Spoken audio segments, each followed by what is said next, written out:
Pikiwash was, I always say it was a great idea, but a horrible business. And again, it's a mistake that I see very often with a lot of founders here, is that you focus so much energy on, and I really felt like I was giving back. I really felt like I was doing something real good, and it was quite good. Yeah. So what happened? I had a good 3 years of figuring out why it wasn't going to work. There's some other personal things that I really not getting into that really happened around the same time that really took a toll on my mental health, and it was the right time to take a break. I try to work in life without regrets. It's very difficult. It's harder the older you get, but I've gone through most of my 20s and some of my 30s sticking by my decision. You have to be open-minded enough to see that some of your assumptions may not be correct, and or to admit that your business will not work.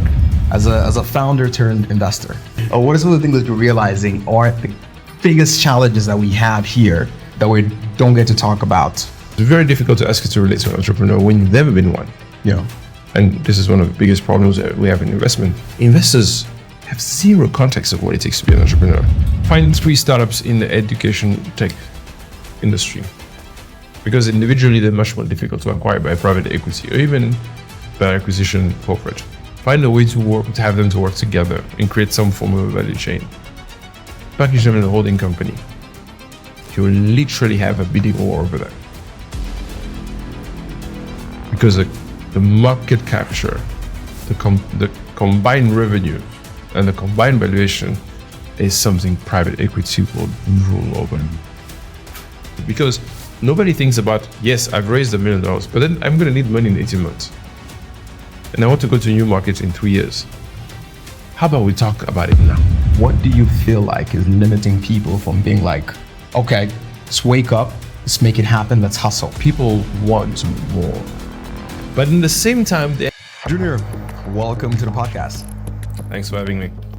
Cool, I'm super excited about this conversation. I think where I want to start is just getting the context of who Junior is. And we have to take a couple of years back, right? Only a few years. And we really want to understand the key events that happened early in your life that when you look at it now, you're like, these things actually shaped me into becoming the person I am today. You're now a father, you're a husband, you're an entrepreneur, investor, all these different things. But now when you look at it, what are some of those things?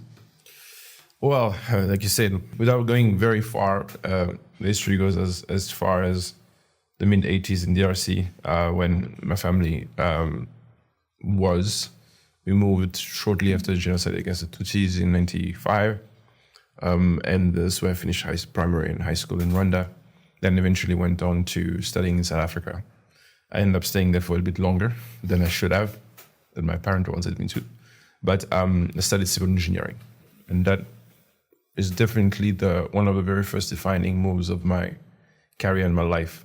By definition, civil engineers are designed and trained to find solutions to problems when most people just see problems. And when you have that ingrained in your education and in the first decade of your career, it's become a bit of a compulsive reflex to find solutions and building things around them.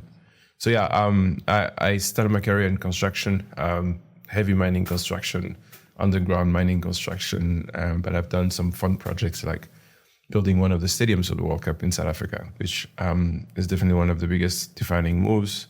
At a very early age, I found myself running multi-million-dollar project as a project manager. That also gave me a taste of early leadership challenges. Fell on my face a couple of times at a very young age. I think my very first project management gig, I flopped it. It was quite a mess, but eventually get a hang of it.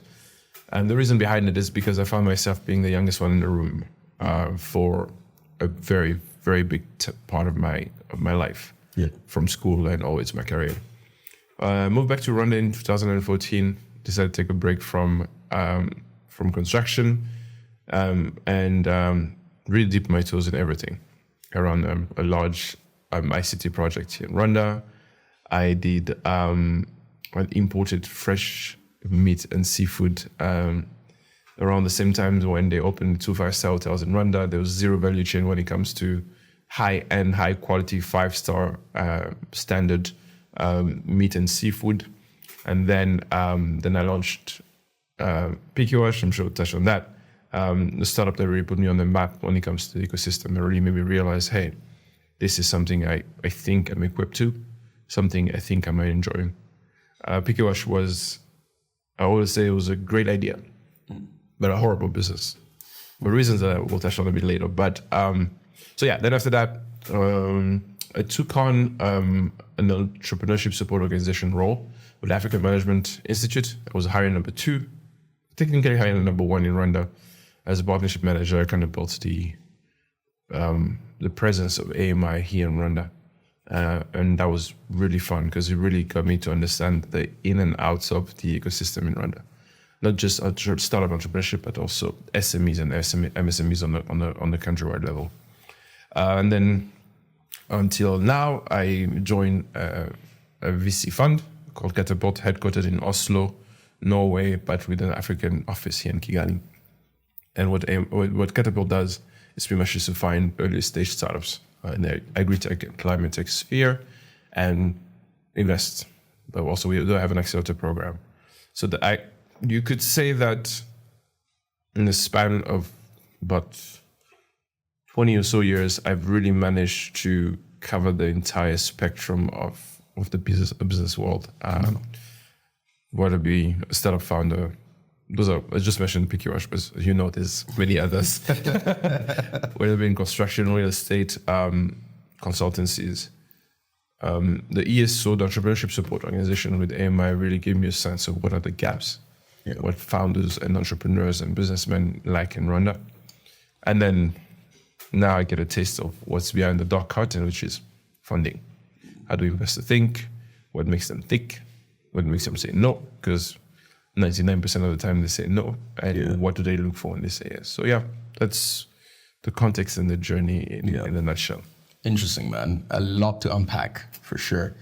I want to go back to something that you said, which is civil engineering. Basically what it does, it teaches you, how to find solutions to problems.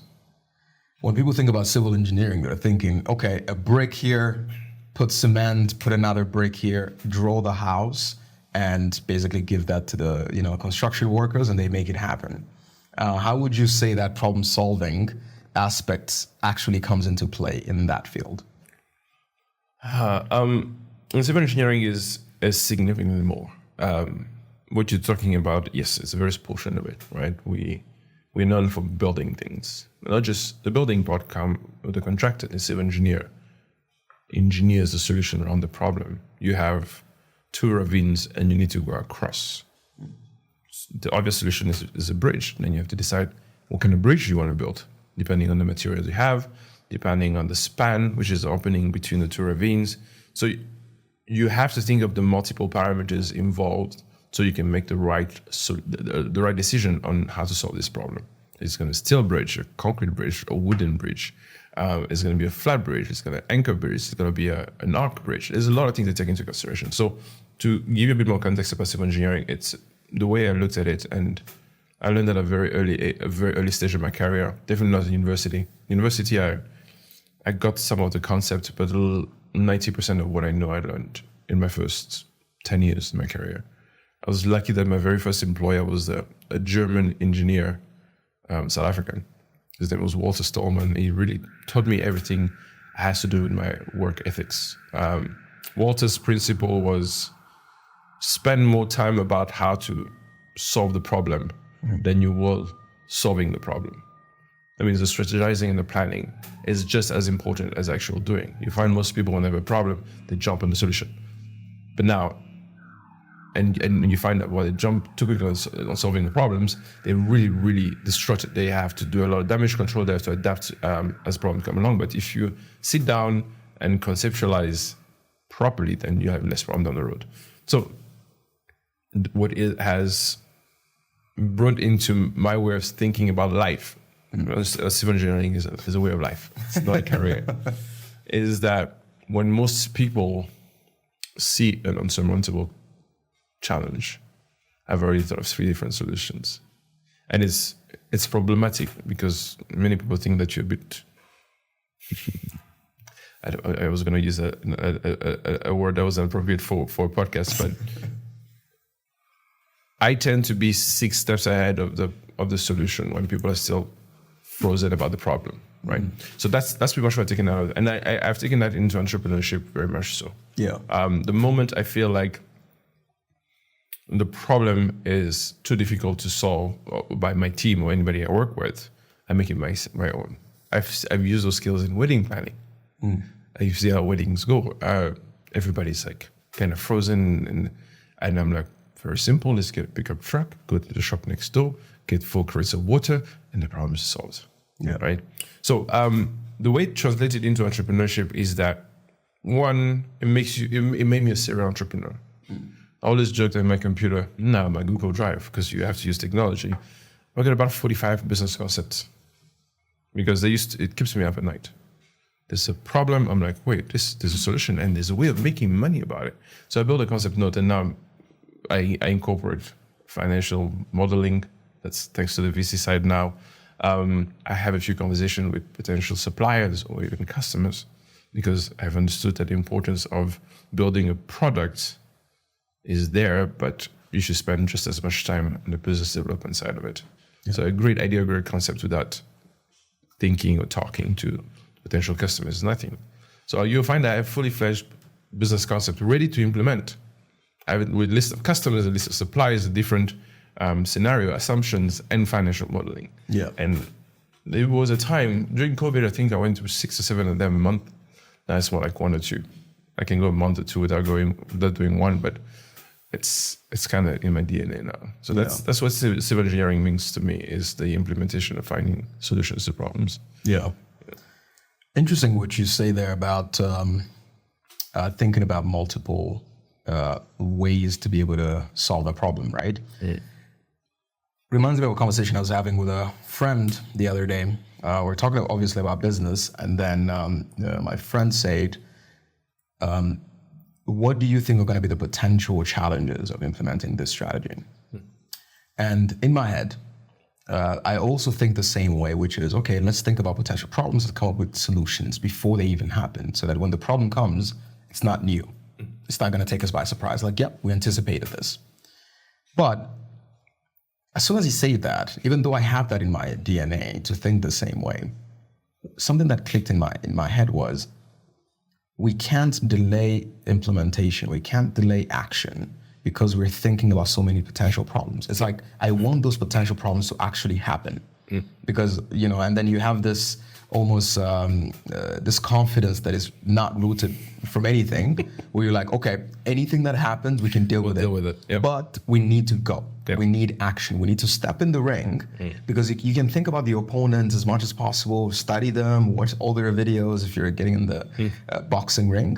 But it's not until you get in that you're gonna actually be like, okay, he's gonna throw the punch here, I can escape from here. So how do you find that balance between saying, okay, let's think about all these potential problems, let's be overly prepared, but also saying, okay, let's get in. I trust my skills enough that any problem that comes in, I will deal with it.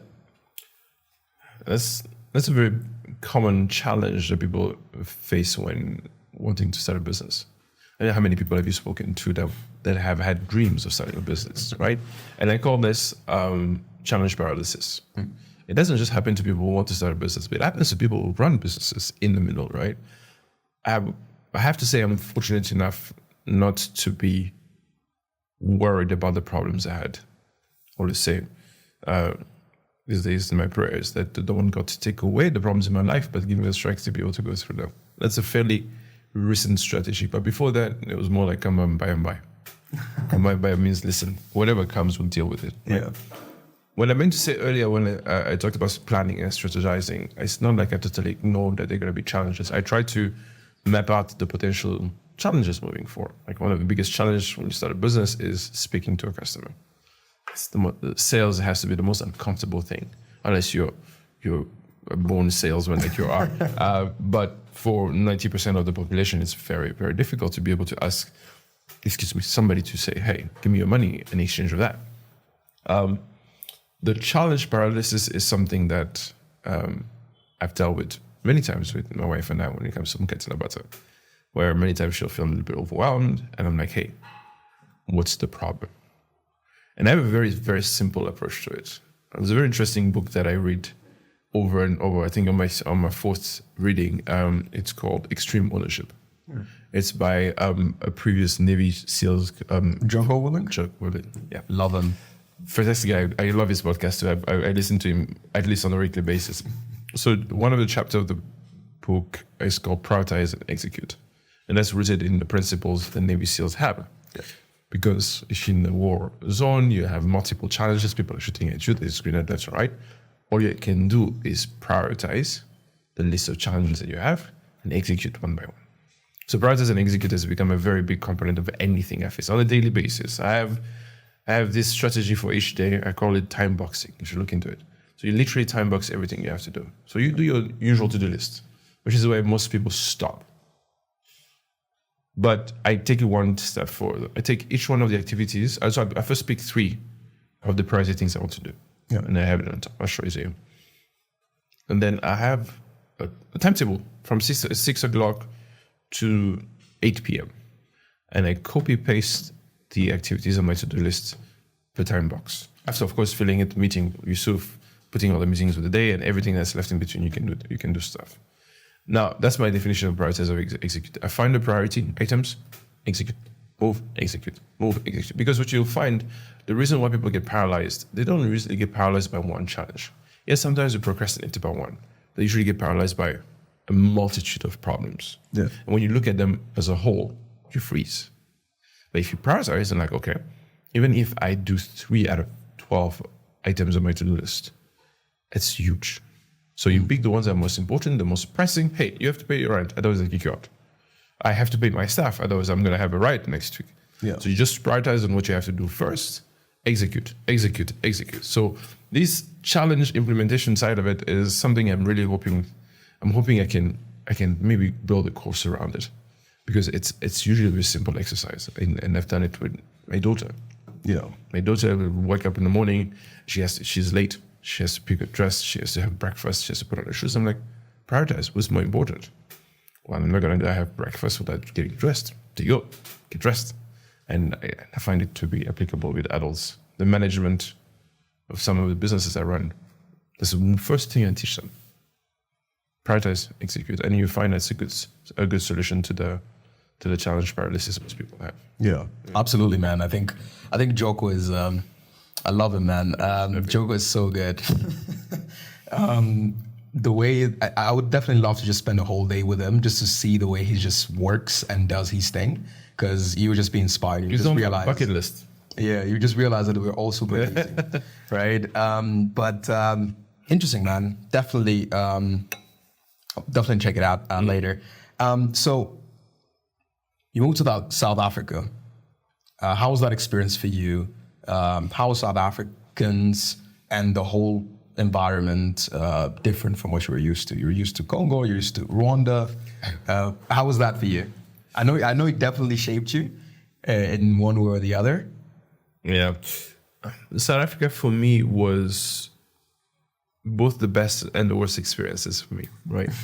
Why am I saying that? The reason why I decided to stay behind for as long as I did after college was that I wanted to get to shape my own experience in an environment that was in control. I've always been a bit of a rogue element, and now I'm old enough to admit it.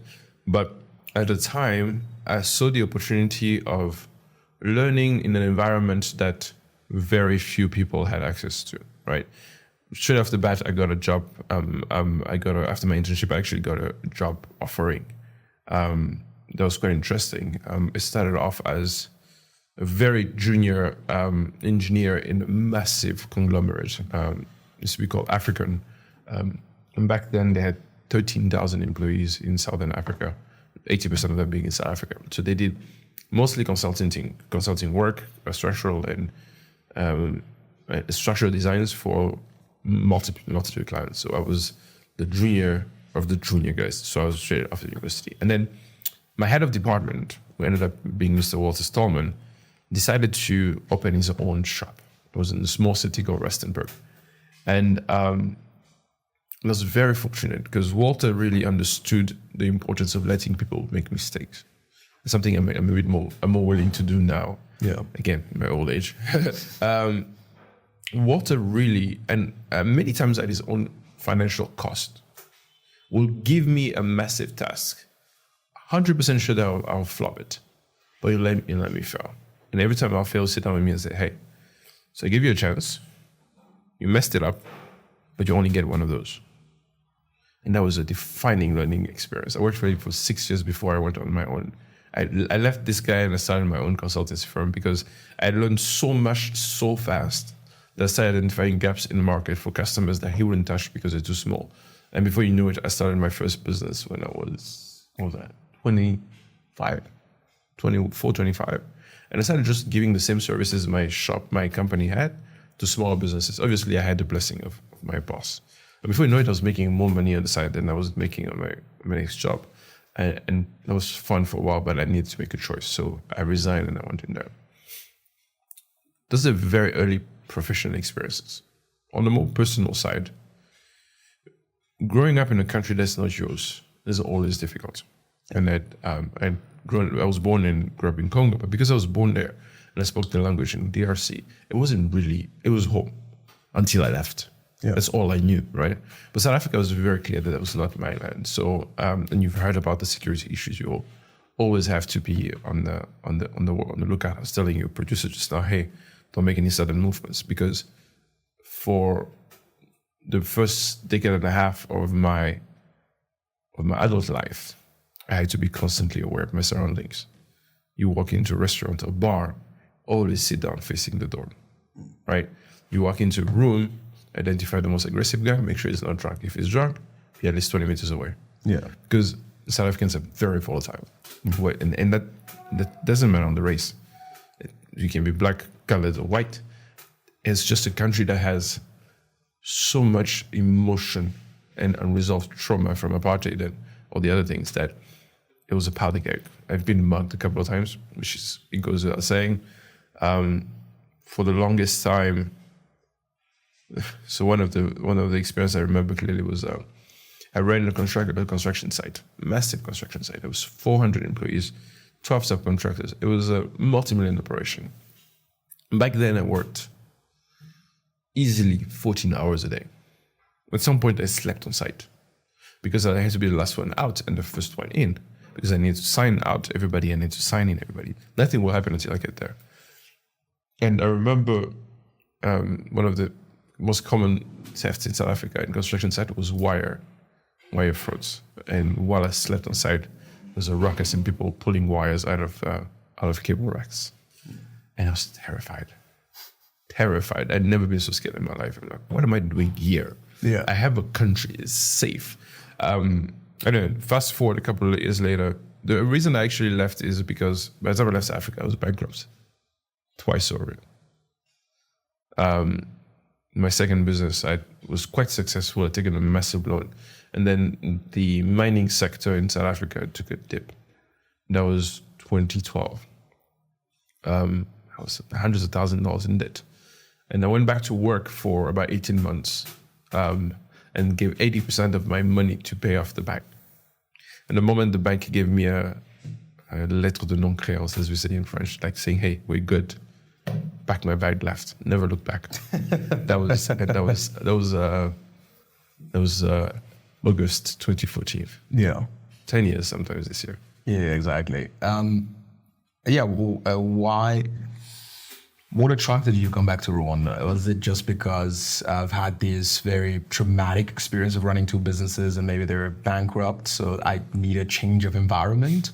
Or was it something specific that pulled you back to Rwanda because you would have gone anywhere else? Yeah. So when I left South Africa and got a gig to go work in Dubai, I actually gave it a try for a couple of months. But I hated it. It's not just the heat. The heat is a problem, but the people are so cold. They're so mechanical. There's very little human interaction, at least with the bunch that I dealt with. And I had some friends that I learned from South Africa and Rwanda who lived there, but I just couldn't see myself surviving there. And I was still serving my probation period, 6 months. I remember 4 months in, I went to see my manager. I'm like, hey, Bro, peace about. There's still options to going to Thailand, Malaysia. There's a lot of opportunities from South African companies. Yeah. But to be honest, 75% of the reasons why I moved back was my mother. And she's like, but why do you keep on hoping the world around? Why don't you come home? She come home. And in the meantime, obviously, I heard all these amazing stories about Rwanda. Rwandans coming back to build the country, and I also wanted to be part of it. I was very involved with the diaspora, Rwandan diaspora. For some reason, I found myself not where they were. I was always somewhere else. And then I moved back. I was overwhelmed by the opportunities. I mean, engineer, look at problems, there's solution, there's money to be made. Yeah. And that was the convincing factor. I was like, you know what, I'm moving back home. This is it, and never looked back since. Yeah. Yeah. I mean, as an engineer, a civil engineer, how do you actually get money? Like, or is it you? So you're saying you see a lot of opportunities. Do you just come in Rwanda and say, oh, there's a bridge that needs to be built there? Like, how do you get a client? So do they approach you? Or, yeah. So by design, engineers are not supposed to be salesmen. It's very difficult because we're so technical that for us, it's a bit like founders that focus so much on the product and they forget about the business development. Most engineers like that. But one thing I tell you about engineers is because we cover the full spectrum of the industry, and engineers are borderline architect without the artistic side of it, because one of the first things they teach is how to use a drawing software to be able to concretize your ideas, right? Then we are quantity surveyors, meaning that we learn how to calculate the quantities involved and the costing that comes with it. And some of us are project managers. Project managers meaning you're on site. You don't just deal with the contractor, the guys at building, but you're also dealing with the client, who you're building for. Many times you're building for somebody else. The way engineers, there's a lot of way to be making money, but you'll find 80% of engineers are on the design side and quantity surveying side. Very few of them cover the entire spectrum. When I did my postgraduate in South Africa, I started off as structural engineer, which is behind the computer doing structural calculations and designs. Halfway through it, I realized that's not what I wanted. I realized I'm actually better with people. I want to be out there. I want to speak to contractors. I want to speak to the electrician. I want to speak to a plumber. I want to speak to the driver, and I want to deal with the client. So I switched my major to project management. I ended up doing my MBA also at Oklahoma Christian University. Shout out to Anita. To really reinforce my business skills within the project management side. So I still did my MBA in PM. Engineers, I wish more would look at the business side of what they do. I wish more will get out of their head and just working for one project and going to Yusuf and say, hey, let me design your house. Yeah. Give me a couple $100. And if you want me to supervise the site for a couple $100 a month on top of the construction cost, I can make sure it's done properly. Most of them have those skills. The other thing worth mentioning about civil engineers is that that's a debate I've had with my dad a long time. It's like, but you have all these skills, you've accumulated all this knowledge and experience. Why would you do something else besides engineering? I'm like, I said, the skills that I've picked up go so far beyond construction. And I always use that example. When I left South Africa, there were three major telcos: the Cell C, Vodacom, and MTN. Yeah. All three of them had CEOs that were civil engineers. Right? And that was very inspiring to me because that really was a stamp of approval that civil engineers can be anything, because we really have the skills to solve any problem that comes our way. And I always use that as an example of my dad, and that shuts him up most of the time. Yeah. And you didn't tell me about the aspect of the business. So how do you get a client? When you came here, you're like, I see a lot of opportunities. What was going on in your head? How were you planning on making your first move? I just landed in Kigali, I just put my bags down. What's my first move? So I moved back to Kigali. The first gig I got was to join an NGO called Aegis Trust. They had a massive project in their hands, which was the digitization of the court cases that were done during the Gacaca Court. Yeah. And they were prosecuting the offenders of the genocide against the Tutsis in 1994. There's 60 million documents, and they weren't kept adequately. So we needed to build a physical archive and the digital archive in the same shortly after. So I was the coordinator that designed the project and ran the pilots, which was then handed over to the government. And now I think the archive is completed. They completed in 2021. Right at a very, very fast pace, I was thrown in the deep end, right? So I had to find my old contacts in the private sector and government. I needed to be able to reach out to people. Yeah. Now, what I realized is that I had done so much of it in South Africa that I was very comfortable walking in the room to somebody I didn't know. Say, hey, what's up? How you doing? My name is Junior. I need this. Can you help me out? But there's something that I picked up also without knowing, that Walter told me, is that when you walk into a room, make sure that you're not the only person who walks away with something. So you find that you know this. When I finish a meeting with somebody, I will ask them, what can I do for you? What can I do for you?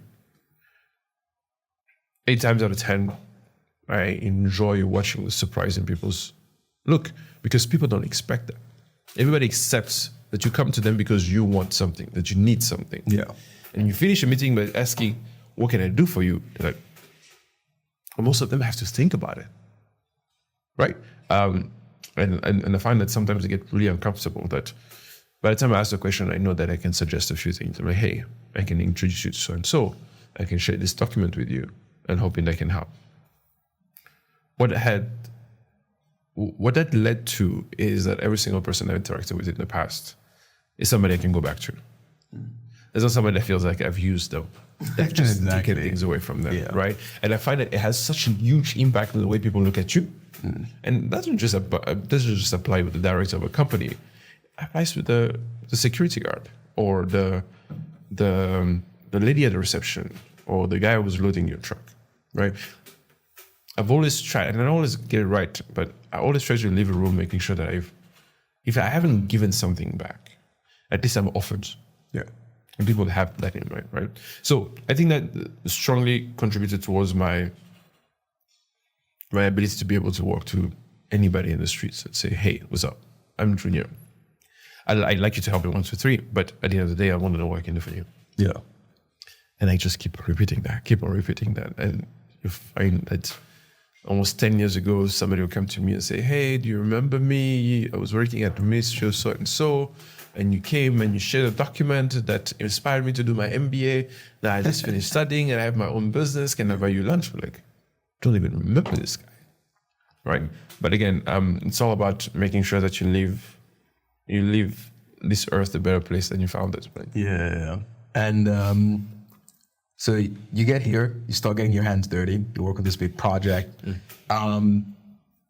How do you end up identifying the problem that Pikiwash would eventually solve? Try to solve. So with Pikiwash is a bit unique. Usually the approach I'll have is that somebody will come to me with a problem, or I see a problem myself. Yeah. Something I'll share a bit later that I'm working on now. I spend a lot of time reading. Matter of fact, the idea of Pikiwash came from a full magazine article I read. And I try to expand my horizon. I don't just look at the Western world, but I've always been fascinated by the Eastern world. So India, South Asia, Philippines, Thailand, Vietnam, they have some amazing things happening there. But unfortunately, because we're mostly in tune with the Western media, we're not really in tune with what's happening in the East. I read an article in Forbes, India. I used to download them and read them on my tablet. And they talked about this American investor who had put money into this interesting motorcycle cleaning concept. It was called EBW back then. I don't remember. I don't think they're in business anymore. Pretty much what EBW was one engineer from MIT and 2 other engineers from one of the technical colleges in India, and they came up with a container system washing for motorcycles. If you compare the amount of motorcycles, India has more motorcycles than the rest of Eastern India, South Asia together. Yeah. It's like in the tens of millions. Obviously made sense for them. So they designed this machine. It was amazing. Put in a motorcycle, press a couple of buttons, wash, soap, rinse, dry, and the motorcycle will come on. I was like, that could work in Rwanda. Because at the time we had about 15,000 motorcycles in Kigali. Give or take, that number is very fluid. So I'm like, okay, do more research, emailed them, they respond, give me more information. I'm like, this is amazing. I'm like, I'm going to go to India, pack my bag, fly to Mumbai. Yeah. Oh, that was scary. But I want to understand that pivotal moment. So you're reading about it, right? We all read about different things, right? Different problems, different business ideas, or this and this and this. But a lot of people don't take action to do anything with that information, right? And at this time, I'm assuming you are a civil engineer. That's all you've done in your entire life. That's all you know how to do. In that moment, why did you decide to do that? Why don't you say, okay, great, fun, amazing, let me keep doing what I'm doing? I think it's a very difficult question to answer because it boils down to the kind of personality that you have, right? Not everybody, like we said about, most people see an opportunity and are paralyzed by the problems. Like, wait, where are we getting the money? Where are we going to bring it from? How do I know they're not going to rip me off? And cycle riders are going to like it? Is it going to be a viable business? All those questions are going through my head, but I'm like, okay, prioritize and execute. What can I do? So before I went to India, actually, it's worth mentioning that I did a massive survey. So I found a couple of university students, give them forms, and I sent them out there to interview motorcycle riders.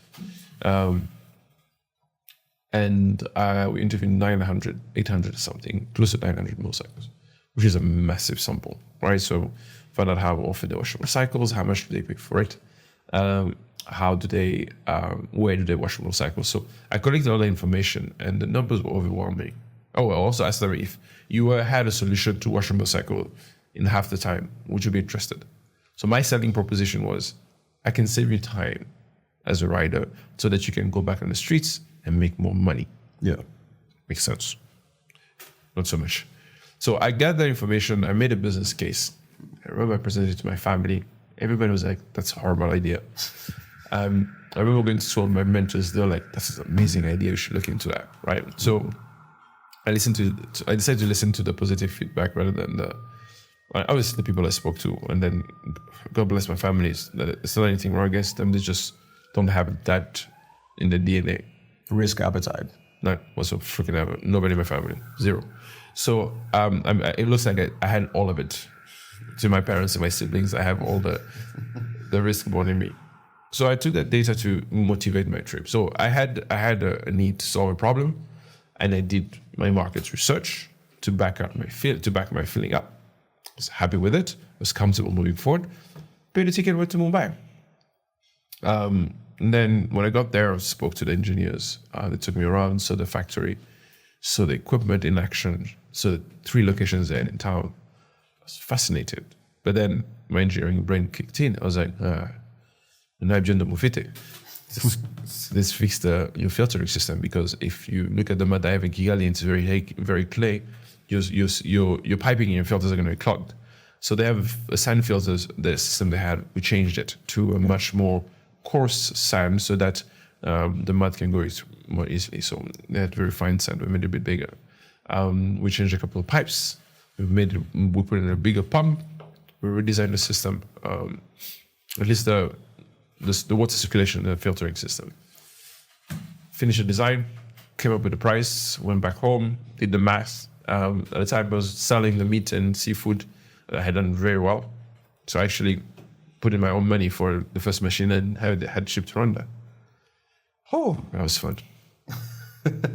Because the challenge with hardware solutions, hardware businesses, is that, and again, it's a mistake that I see very often with a lot of founders here, is that you focus so much energy on the technology and the solution.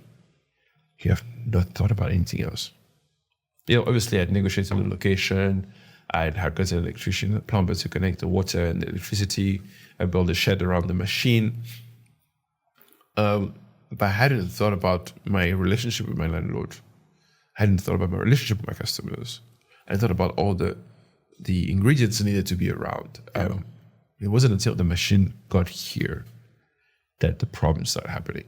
I couldn't operate for a month after it was on site because I hadn't thought about so many things. And you had done this massive, again, talk about focusing on the wrong things, massive marketing and branding campaign. I remember got a very good agency to make me a fantastic branding. Pikiwash logo is still very popular right now. People still recognize it. I got in this group of salespeople that are going around getting motorcycles. I remember the launch of Pikiwash. We had 300 motorcycles in the petrol station at Kitrikiro. Cops had to come to manage traffic. It was that popular, right? And obviously the hottest thing in town, how it goes. We went to, what's that big summit that we used to have? Tech Summit, Africa. No, Africa Tech Summit. Transform Africa. Yeah.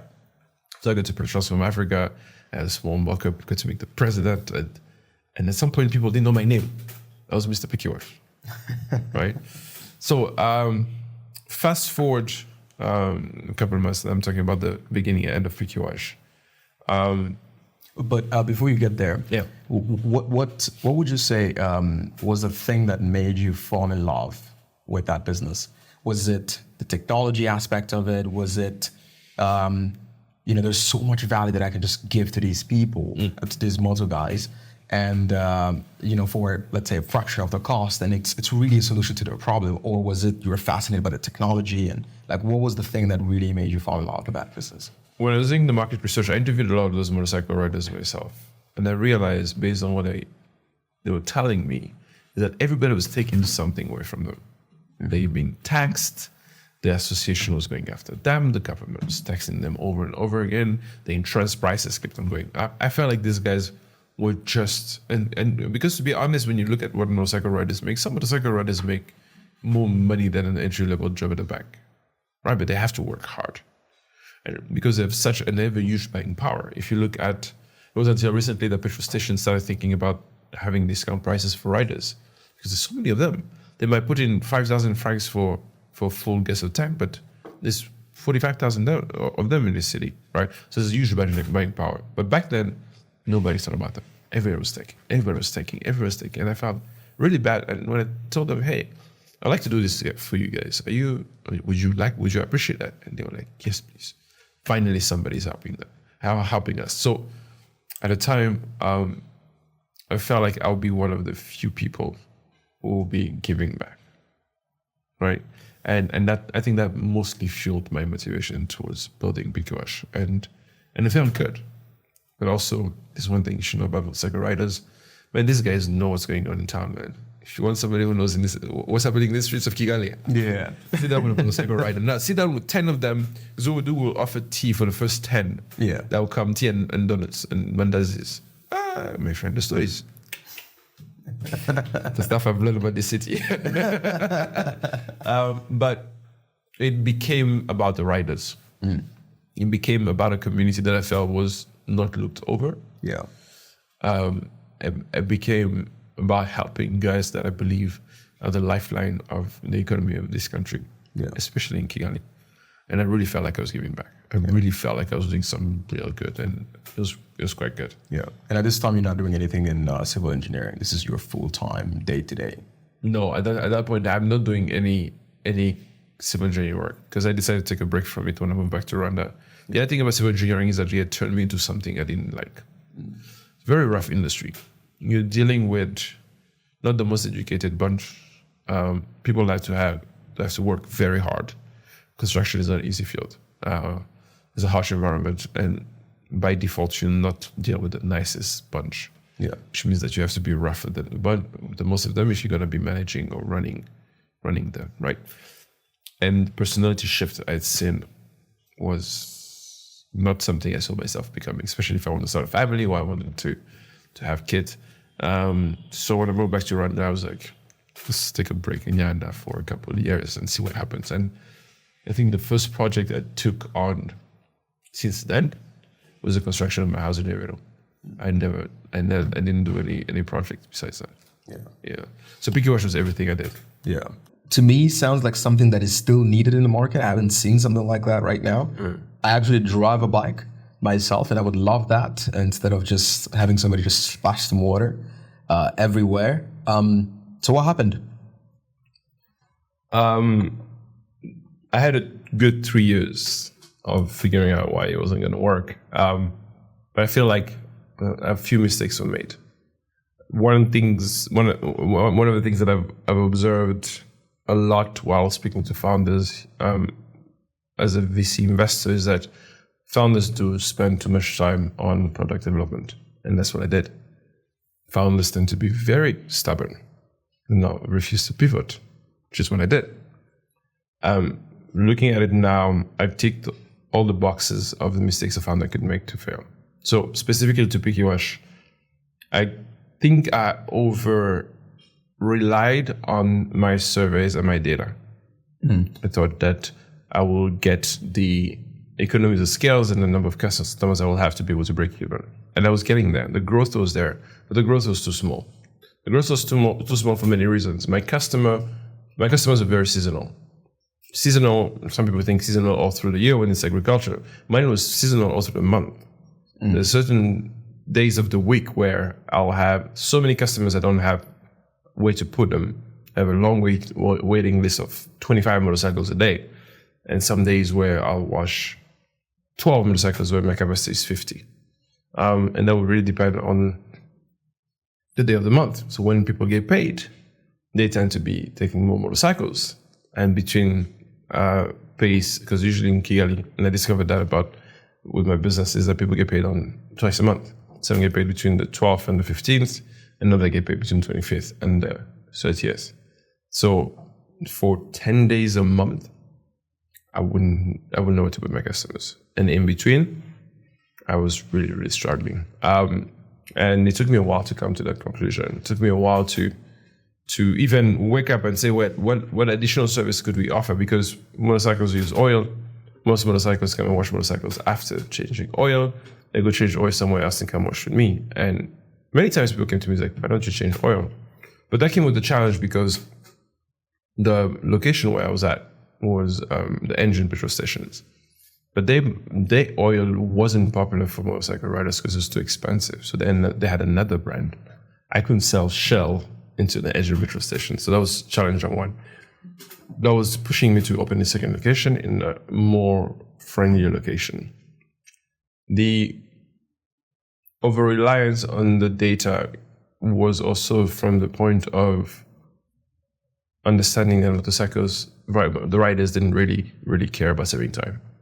Because, I realized that they really enjoy the community sense of sitting at a car wash or motor wash and spending half a day there, right? Because it usually happens when people are sitting in office, so there's not a lot of customers in those streets. Yeah. So they're not in a rush. I just remember what I was doing. I was selling time. I'm like, hey, let me save you time and go back out there. But the thing is, for easily 4 hours a day, there isn't any customers to take around because everybody's sitting in the office, right? If you look at the time of motorcycles are used is between 6 o'clock and 8:39, between 12 and 2, and between 5 and 7, and 5 and 6:30, right? In between, motorcycles might as well chill. They have their coffee, their tea, while the motorcycle gets washed. So the biggest assumption of my business was inaccurate. The selling proposition that I had to them was inaccurate. Now, I started thinking about, hey, how about I start creating new communities? So I partnered with these mamas and so they have small shops. They get to tea, mandazis, and automatically that rebounds my business. But also on the other side, it wasn't really sustainable because it was additional cost. Yeah. Right? Even though my cost, I told these women, hey, this is how much you pay for mandazis over there. Make sure you don't go over there. Right? Stay within the price range. But again, not sustainable because motorcycles, when motorcycles didn't have money, hey man, they'll go home. They sit on the side of the street or they just park somewhere and just don't do anything, right? So when we did it was a great idea because it was the eco-friendliness of the machine was a huge success because we recycled about 80% of the water. And it took motorcycles away from the natural water stream. So they use small rivers. They mostly follow the water streams that go into Nyabarongo and find a corner there. And then it's a couple of guys with buckets who use that. And the water will seep back into the water stream. So that's the water that's contaminated by the oil and all the pollution and the fume particles because there's a lot of exhaust powder that sticks to motorcycles. So all of that will fall back in the water. And the city of Kigali and Rema and everybody was really excited about that because, hey, you have found a solution that has been really bugging the city of Kigali. I even got a special operating permit from the city of Kigali because now it's fully implemented, but they wouldn't give a license to operate any vehicle wash unless there was a water recycling component. I was the very first business in Rwanda that had a water recycling component when it came to washing vehicles. So they're very excited. The city of Kigali was very supportive. So I think what it came down to is that Pikiwash was a great idea, but probably was a bit too early, right? 5 years from now, when 60% of motorcycles are electric, the oil change component is not going to be that important, right? And as the market becomes more competitive within the motorcycle industry, even back then, riders will tell me, hey, if my motorcycle is clean, I'm most likely going to be a better competitor. So if a customer looks at 2 motorcycles, they're most likely to go for the cleanest one. Yeah. So that was a good value proposition, right? Back then it wasn't that important, but now it's more and more. I still speak to riders once in a while. I sit down, buy them lunch, and they have a couple of restaurants around town. I sit down with them and like, hey, I take up them in idea. I buy them lunch just to have conversations with them. Yeah. Many of them still remember me. They still see my small rough and they pull on the side. Hey, boss. It's actually fascinating. Every time it happens to me, it warms my heart because I realize I have a network head associations, motorcycle riders. Yeah. 2 of the WhatsApp groups that we created are still active. It's incredible. And that's 4 years ago. Yeah. Right. So to wrap it up, I think a lot of learnings. I definitely did not think about the entire value chain. Yeah. I was very stubborn about it. I really stuck by the data. Yeah. I stuck by the technology. I was like, hey, this is going to work.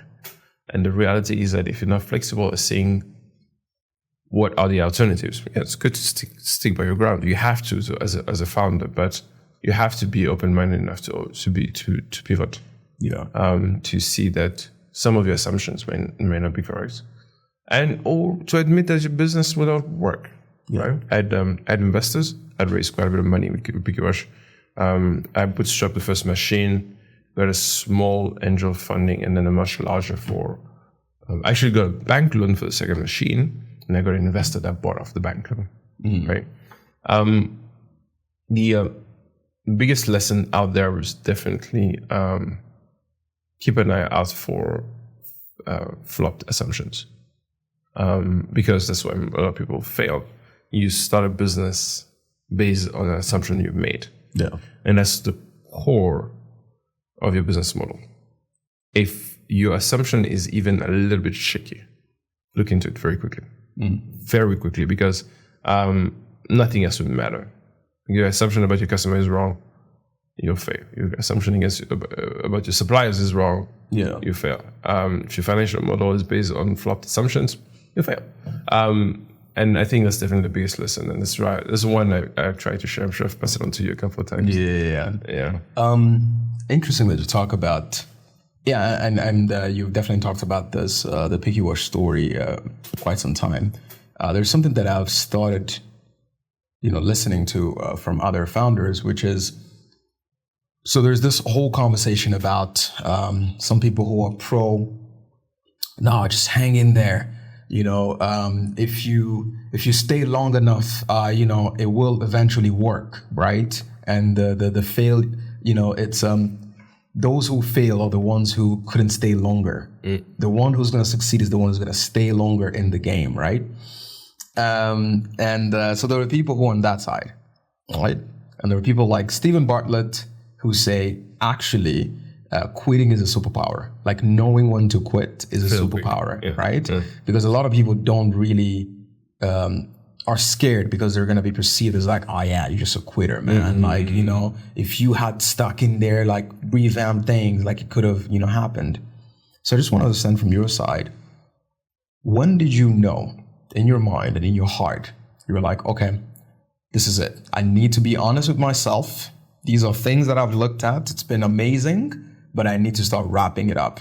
How did it come about? Did you wake up in the morning and you're like, oh yeah, I need to close it? What specific thing happened for you to say, okay, this is it? I told you earlier that before Pikiwash, I'd already gone bankrupt twice. By bankrupt, I mean my customers stopped paying me and I had obligations. So it was forced onto me. Yeah. My previous failures were not my doing, right? In the case of Pikiwash, first to go back to what Steve Barnett says, one of my favorite quotes about him is fail fast. Start quick, fail fast. Because the reality is that if you have what it takes to start a business, to run it, you have what it takes to solve other problems. We have a lot of problems in this world, especially on our continent, to have, because I think entrepreneurs are geniuses to a certain extent. Geniuses waste time on ideas that don't work. Move quick. Try. If it fails, move on to the next thing. Because you probably have other ideas. Yeah. And you cannot implement them because you're being stuck on them, right? In the case of Pikiwash, I think the wake-up call mostly came from my investor. Because I was still trying to get more capital to extend runway, because I did believe that eventually my slow growth would give me to break-even point and even profitability. I really believed that until the end. Until my founder, my lead investor was like, hey, I'm actually pulling out. I need to know how I'm getting my money back. Or are you declaring bankruptcy and you're defaulting on my investment? And that was difficult because he was a family friend. He was somebody I respected a lot. That was a wake-up call. That really got me to thinking. I actually said to my team, I was like, hey guys, I don't even know what's happening here. Do you think it will continue? And the challenges became unsurmountable, which happens even for a civil engineer. There was the option of pushing forward. And then there's also the personal side of it. I just got married. I had personal obligations, and that didn't really align with what was happening to Pikiwash. And Eric and I had an understanding like, hey, realistically, how long are you going to try this before you come to the conclusion that it's not going to work, right? Surprisingly enough, I shut down Pikiwash 4 months before COVID hit. And people still think I shut down COVID because no, the reality is I shut it down before. So now my investor was like, I'm shutting down operations. I'm taking the financial obligation on a personal level, so I will pay you back. Then I told Erica, I'm going to go back to work. There's some other personal things that I really am not getting into that really happened around the same time that really took a toll on my mental health, and it was the right time to take a break. I did actually technically I swore off entrepreneurship, but it was a weak moment. So the decision to shut down Pikiwash was a difficult one. To date, it's still one of the most difficult decisions I've made. But since then, it's been much easier to shut down and close and move on and quit. And it's okay to quit. Yeah. It's okay to quit because there's a point where your stubbornness is, and entrepreneurs by nature are stubborn. There's a point where your stubbornness is really, really going to get you, right? And you're burning bandwidth on time you could spend on building other things you'll most likely be successful on, right? So I'm not a big believer, I'm a big believer of hanging in there within reasonable parameters. But the moment reasons leaves the room and it becomes emotional, because was my baby, man. Yeah. I was so attached to the business. Yeah. Shutting down was so hard, but what I learned from it is that disconnect yourself from a business. And there's another business I started a couple of years after. It was in the trucking business. And then I remember it was the very first time I shut down a business, and I did not bat an eye about it. There's been one or two in between, but I pretty much bought construction trucks. It was a huge demand for it. Because back then, and the Chinese company Sinotruk was bringing these very affordable trucks. The unit economics made sense. The market was there. I had my own connections. I knew how to get into it. I knew how to get in and out. Oh, that business showed me flames. That business showed me flames. Those trucks were, it's equivalent of having two teenage boys. There's always a problem. Tire burst, gearbox, driver's got in an accident, customer won't pay you. That business really raised my blood pressure. 11 months. That's not how long it took. And how decision happened, I spoke with one of my customers, says, hey, I want to buy trucks like yours so I don't have to rely on you. I was like, take these ones. You pay me the same amount I paid for it, which is still going to be 15% cheaper than what you'll pay for a brand new one, depreciation included. Take it. He said, I'll take it. We signed on a small piece of paper. Went back home, told Erica, trucks are gone. And she was relieved because she really believed in that business. And that was it. Yeah. And that without batting an eye, the next morning, I feel relieved. Yeah. Right? So quitting is like anything else. You get experience in it. Don't quit too easily. But when it gets to a point where it has to go, it has to go. Yeah. Do you think there's like a formula? Let's say somebody is listening to this and they're like, I'm contemplating, but I don't know the formula. I think Stephen Bartlett has like a formula or something, like if staying in, what is it? It's more expensive than... Exactly, right? Yeah. Like, what kind of thought process would somebody say, okay, let me think about it logically, no emotions. Let me just look at it for what it is. What would you say would be the steps to think about if you're quitting is really what you should do there? My knee-jerk reaction response would be, there's no formula. Because individuals are different, situations are different, ecosystem environments are different, right? In every single person, you'll never have two people in exactly the same situation at any point in time. Yeah. In my case, what I can tell you is that I'm very fortunate to have a wife that really is my sounding board. Right? And people say that, oh no, your wife controls you. To a certain extent, they do. But I like to think that when it comes to Erica and I, we trust each other. So I know that Erica wouldn't tell me not to start a business because she wants to hurt me. I know she means the best. She means the best for me. She wouldn't tell me don't get into business with this guy because she's spiteful or something. No, she really has the best interest at her heart. That's my scenario. My formula is that if I run something past Erica and she's against it, to be honest, I don't want to start a business if I don't have a support. It's not feasible. I need my additional fuel just as much as I need coffee. I need to run something past Erica. She's like, careful there. This is a good idea. Don't do that. And I don't always listen to her, obviously, but most of the time I like to think that I do. If I was to give a slightly more generic response, is that just like Steve Barnett, I think his formula is if the cost of staying in is more expensive than what you can pay for, right? Because the people in businesses, they're still bleeding money. There are people in businesses with partners that are emotionally draining.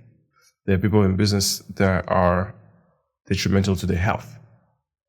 Right? Some businesses are just exhausting. That truck business, man, I had more gray hair show up on my head that year than I had since then or before. Yeah. You really have to sit down, and it really helps if you have people you trust, you can run it past. If you have people you trust, you can speak to and say, hey, I'm exhausted. This is taking too much. I don't think I can do this anymore. And having someone you trust and say, I think you should fold, or I think you should take a break and get back into it. Having entrepreneurship is such a lonely journey, you know that. And it can take a toll. Yeah. And it's very important to have people you can speak to, people you trust, people that have your best interest at heart and say, hey, I'm dealing with this. What should I do? And they should be able to make the best decision and help you make the best decision moving forward. Yeah. Crazy, man. So you said shut down, have a conversation with your investors. And then you take a next step, which is, I need to still make money. So I need to get a job. A lot of entrepreneurs would also be like, okay, my identity has always been an entrepreneur. This is who I've become. This is my persona now. I'm not going to take any, I'm not going to build somebody else's vision, right? How did you go about deciding what to do next? So what happened shortly before and shortly after Pikiwash shutting down was nothing short of a mental breakdown. It was a very, very dark time in my life. I had, for the very first time in my life, I think it was the very first time in my life, I had no sense of direction. I didn't know what was driving me. I don't know what was next. Just gotten married. Like I said, I think I had a baby on the way. No, still much later. But I needed to make a decision and needed to work on something, right? And because of the exposure I had, a lot of opportunity came my way, right? Well, not as much as I would want to do, but people were like, hey, you should try this, you should do this, join us. I think a construction company put an offer on the table. Even a bank put an offer on the table because of the IT project I'd done. And then there's the opportunity of the African Management Institute that came on board, right? So I'd gotten off a very rough entrepreneurship journey and I knew all the gaps that I had. So I needed something that would both teach me about solving those gaps, but also finding a way to help others. When AMI came on board, I was like, actually, this is great for Rwandans, right? I'll give you one simple example. AMI ran a project for SMEs, mostly targeting businesses in the tourism sector. Do you know how transformational a stock management Excel spreadsheet can be for a small business? I'll give you an example of business in Rwanda. A woman had a supermarket and a bar. After starting implementing the stock management tool, she realized like her staff was stealing 750,000 francs a month by just over-ordering things. And because she didn't have a system that will help her know what's in the stock, they will over-order and they will take it away and sell it on the side. 750. 750,000 Rwandan francs a month. That's for a small business that turns over just under 10 million. Just under over 30 million. It's huge. In the span of 6 months, she opens 2 more locations, right? Just because suddenly the numbers made sense. Now, when AMI came on board, AMI came as an opportunity, I really saw that as being able to do good and use my sales skills, my network. AMI first customers, I think, was Radisson and Rwanda because of the relationship I had when I was importing meat. I knew the MDs. I was like, hey, what's up? Give me a department of managers. Let me train them. If you see the benefit, give me the rest of the company. We trained every single manager at Radisson and every single manager at Rwanda. In a time where capacity building was still a bit about, for managers, it wasn't really a thing back then, right? It really refined my position as an ecosystem player, right? Then I wasn't just a founder. Yeah. Now I contributed towards AESOs, supporting entrepreneurs. And that was very fulfilling. I really enjoyed it. The 4 years I did at AMI were very defining, but also it opened the door to a lot of institutions. I work with the Rwanda Cooperative Agency, which is the agency that deals with every single cooperative in the country. Told you how many cooperatives are in the country, you wouldn't believe it. Everything from agriculture to motorcycle riders to, there's a cooperative for everything. Government has managed to put it together. And it was such a great entry point to be able to reach people out of the country. During COVID, we ran dozens of boot camps, some of them with 100 people, and helping them transition into the remote activity of their businesses. And AMI saved a lot of businesses during COVID, jokes aside. And that was one of the most fulfilling times. And we used to work. I used to work 4 or 5 workshops in a day. Yeah. And training wasn't really my background. I'd never found myself in a million years training entrepreneurs. And it became something I became good at because it needed to be done. Yeah. Because my role, remember, was partnership and just dealing with customers. But then we're running so many workshops in a day, it was all hands on deck. Okay, Junior, you're running 3 workshops a day for the next 6 weeks. Okay, let's go. And we did it. And it was fun. I think what came next was definitely a career defining moment, because that also led to me getting the job at Catapult, right? Because I also built my passion for helping entrepreneurs. I started mentoring startups. Yeah. Right? Whether it be 250 startups, whether it be Vestavele, whether it be Impact Hub, they'll call me and say, we have a cohort of companies, could you pick one? Matter of fact, there's another one, SimCubator, you were there, right? Yeah. I am a mentor for one of the companies too. And it became something I'm passionate about. Because I can bring such a holistic approach to a business, to a founder, when 90% of the time is so boiled down into building his product and doesn't see the thousands of minds around him. Right? I'm like, hey, well, when you finish your product, let's start talking about your supplier. Where are you going to get your raw material? You see the eyes opening. And when it's ready, who's your first customer? Yeah. I'm like, you have to think about this thing, right? And the licensing, have you spoken to RSP? So because of everything I bring as, call it baggage, but most experience, I can shed a light on everything that's around. I want to talk about venture building later. Helping founders focus on the product, build everything around them, right? And I think that's the next move when it comes to supporting entrepreneurs. Yeah. Yeah. After AMI, you are now at Catapult VC, founder, ecosystem builder, now VC, an investor. Yes, first of all, what do you do at Catapult? Like, what's your day to day? And then we can talk a little bit about some of the things you've seen since you started.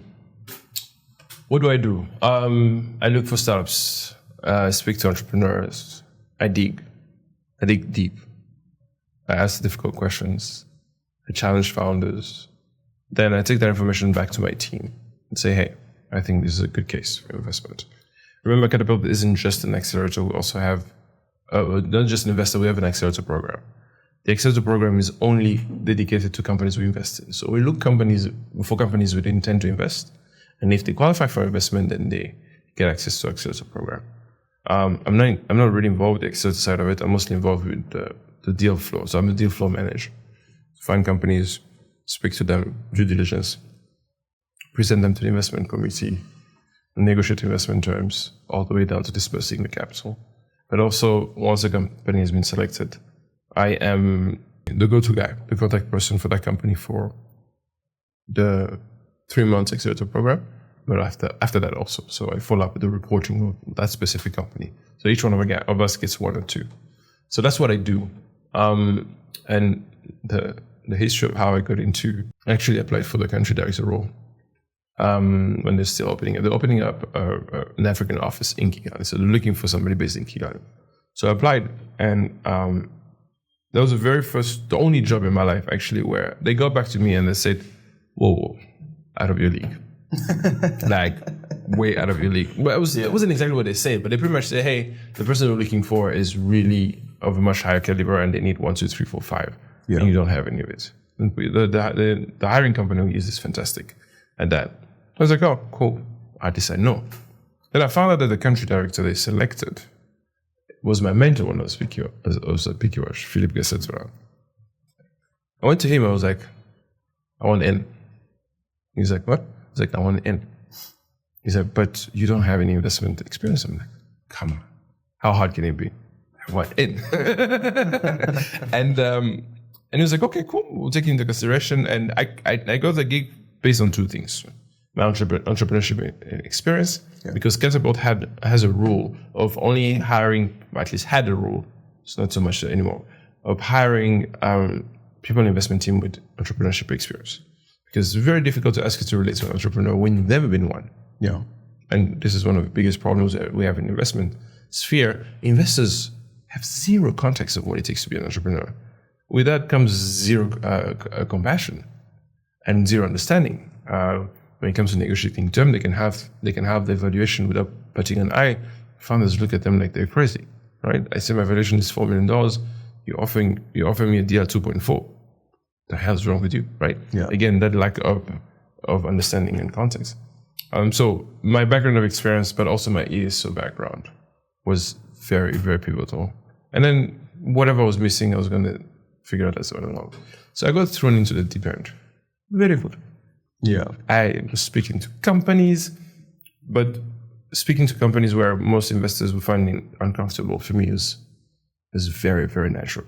Like, you know how many founders I speak to on a regular basis, find out what they're doing, what makes them tick, what makes them passionate, and then you start looking at the business model, and you look at the customer, you look at the market, like, okay, so that works. So operations, who do you have? How do you go through a sales process? Okay, cool. So how big where can you go? Have you spoken to any pipeline companies? Okay. Now, what's your valuation? Let's look at your financials. How do you come up to valuation? Without being confrontational, we're having as much compassion as possible. And I'm like, cool, I'll get back to you. And I go back to my team. I'm like, hey, guys, I've spoken to this guy. I think they're top notch. Or I spoke to this guy. I'm like, he still has a lot of things to figure out. Let's keep in mind for down the line, right? And then definitely the most fun I've had in Catapult is presenting companies to investment committee. So we have investment team, the investment committee. Investment committee are people who make the decision. So they kind of say yay or nay to a company. It doesn't matter how good a company I think it is. Those guys will fight. I pretty much become the founder. I present the company as the founder. And I need to be able to know everything there is to know about this company as if it was my own, so that I can make a case to the IC. And the IC they would challenge me. The first IC I remember, I went home, I felt drained. But at the same time I felt so encouraged because I presented I think 4 companies. After that I was like, I'm doing 2 at a time. This is way too much. Yeah. And then eventually the rest of the team started sharing a load, so we'll share companies. So yeah, that's what I do at MI, at Catapult. It's been a great journey. I think since I joined, we made 17 investments all across the continent. So I've spoken to companies from Ghana, from Senegal, from Morocco, Tunisia, Zambia, and the rest. And I've learned a lot about how other countries do entrepreneurship. Yeah. Other markets operate, right? And that's kind of giving me a bit of a global view. And my job requires me to read reports, to compile reports, to read articles, to speak to other investors, to speak to other ecosystem players. We also have a team in Norway with a lot of experience. So we found companies in a sector that we're not familiar with, like bioplastic, for example. Catapult Oslo has made a few investments in that. So you speak to them like, hey, what are you looking for a company like this? What am I not seeing that you picked up? That level of collaboration has been very intense, right?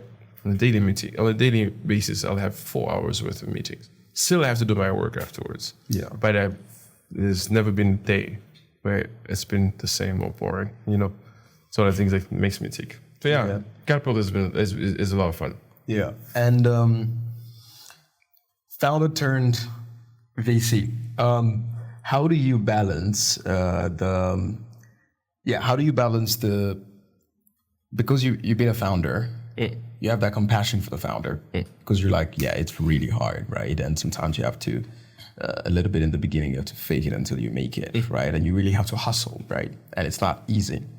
And how do you balance between looking at it from that standpoint, being like, yeah, I was also a founder. These are the same conversation I was having with VCs. These are the numbers I had to inflate. These are the things that I had to sugarcoat a little bit to sound better. With also your duty, to the company, which is I still need to be objective at the same time. I have this strong passion of helping out. I am the VC that I would have hoped that I had back when I was a founder, but also, hey, I have this money's not free, right? So we need to still make a objective decision. How do you balance between those two things? I think one of the biggest skills that I brought into this job is my ability to spot the crap from miles away.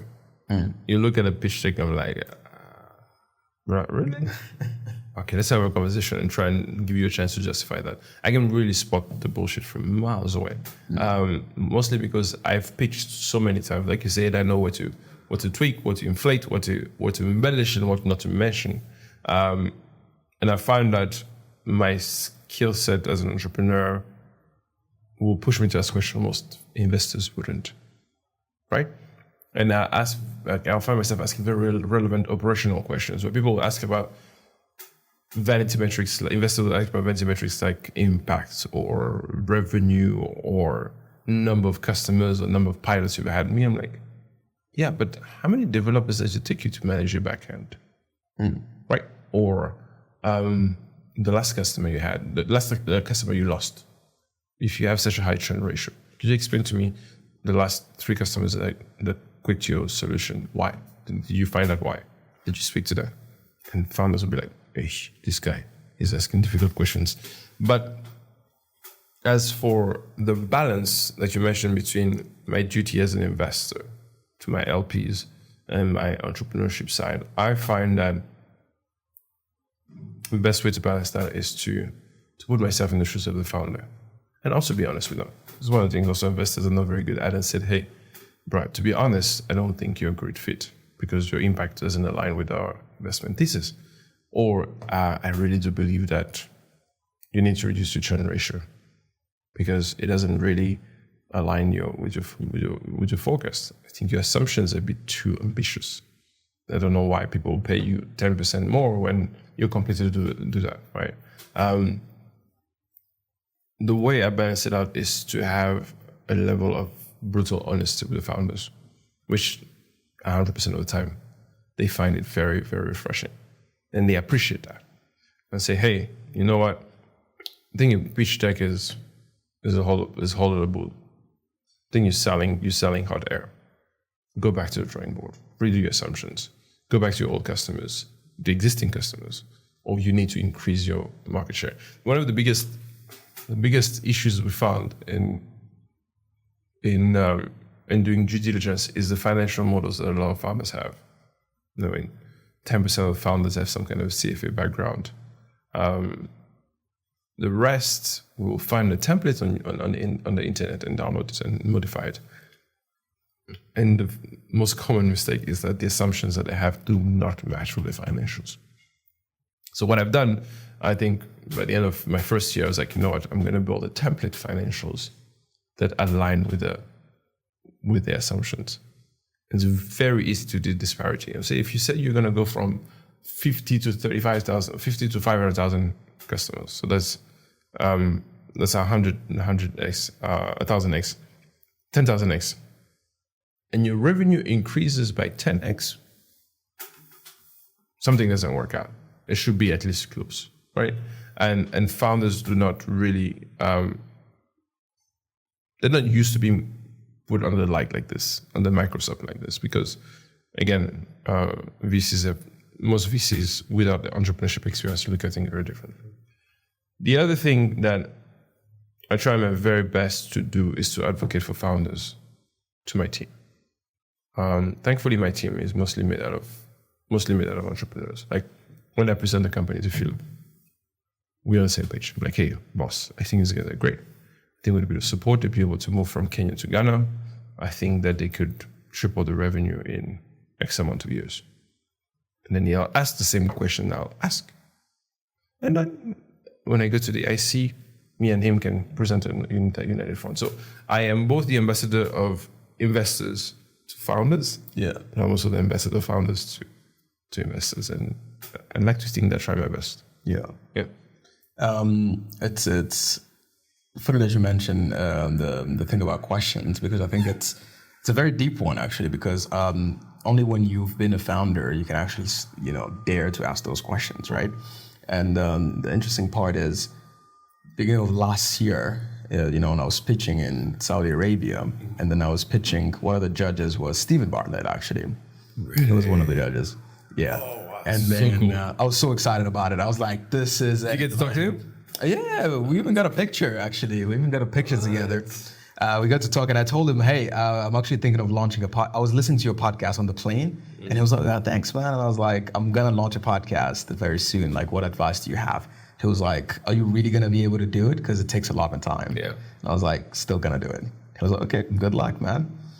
But what was interesting is that I was really excited because he was going to be one of the judges, and there was like a couple of other people from Shark Tank and other global investors. And just that, probably the biggest stage, in terms of like the people who are judging that I've ever been on. I'm like, this is the best that you can get, right? And I'm pitching Q&A section, and he's looking at me straight in the eyes. And then his question is very simple. Everybody else is asking about this model, like clients, whatever. And then he asked one question, which was, if you were to fail, what would be the biggest cause for you to fail? And what do you think is going to cause for you guys to fail as a business? And in my head, I was like, this is the time. It's either you bullshit this answer, or you actually are vulnerable and you actually reveal what it is. Yeah. And in that moment, I actually chose to actually be vulnerable and tell him the truth. Because if somebody's asking you that kind of question, they've been a founder before. It's almost like they were listening to your pitch and they could see it.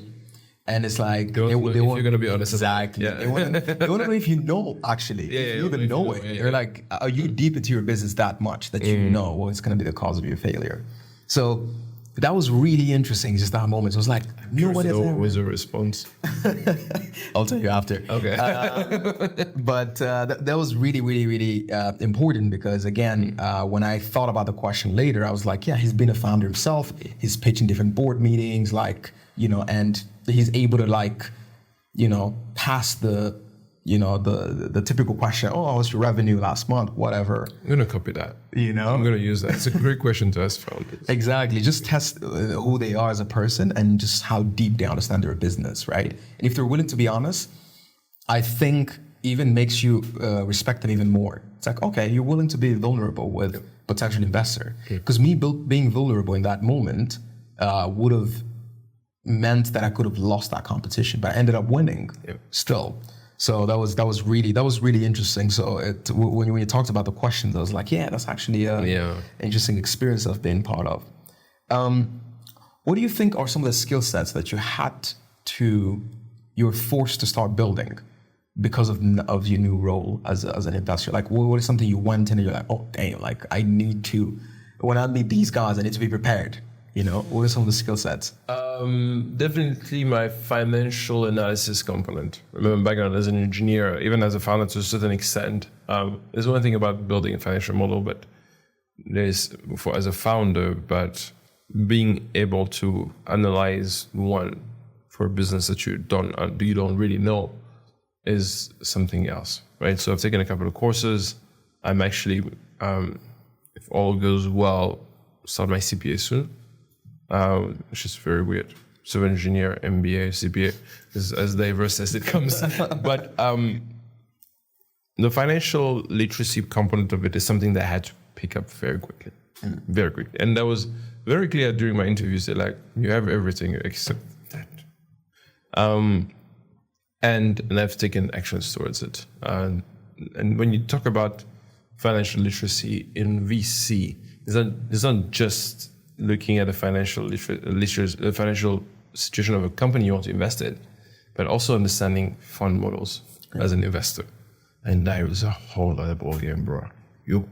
Fund models for a fund model for a fund is a 150-page document of Excel tables and assumptions and management fees, and it's really intense. So I've kind of, and that wasn't really my job.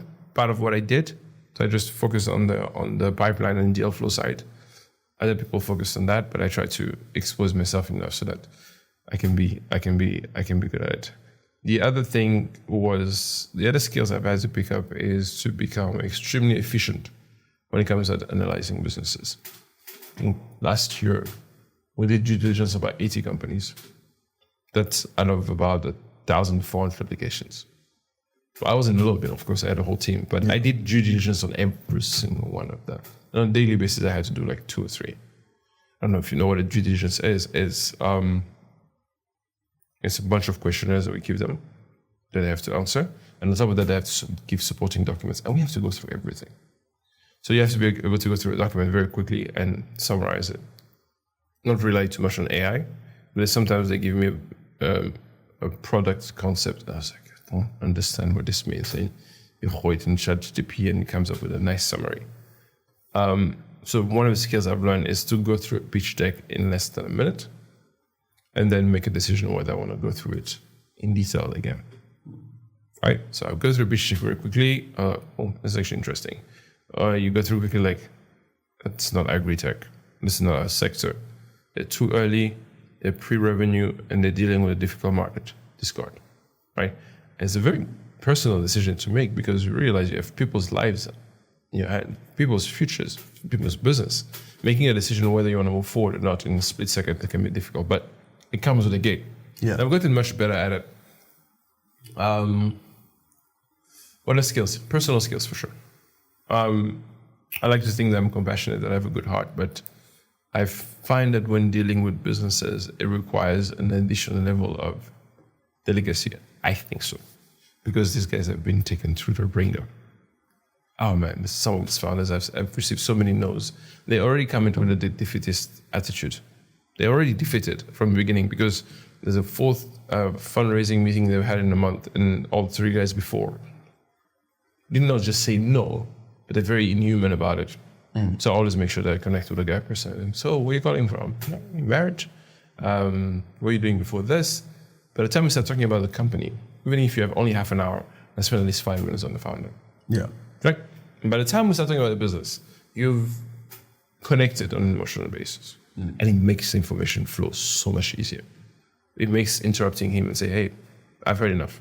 Much easier, right? And I always give a disclaimer. I'm like, so I have a lot of things to go through. I'm most likely going to interrupt you. Don't take it personally, but the purpose is for me to get as much information as I can during this half an hour interview to find out if you and I can continue talking. Yeah. They get it, right?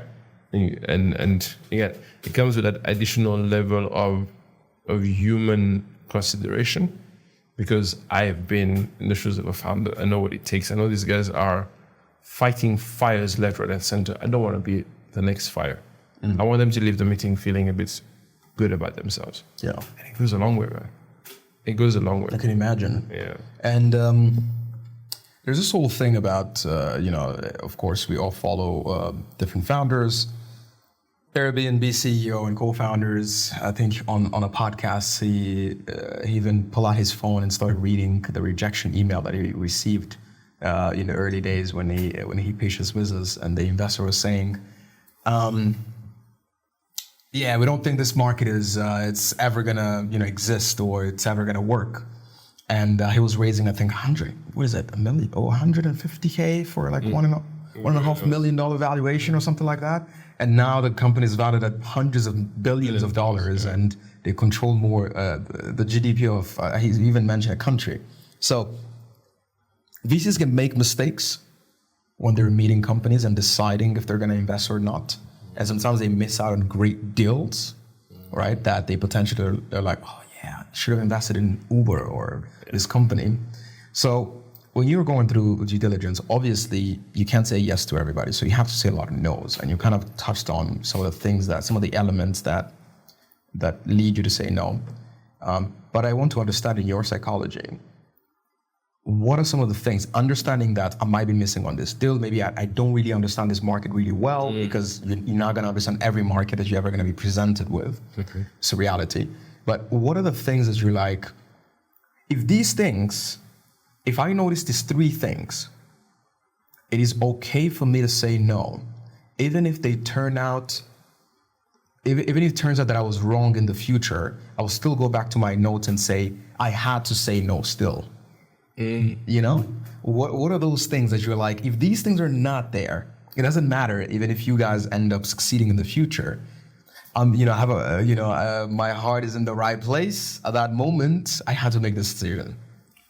Just like anything in life, you can't.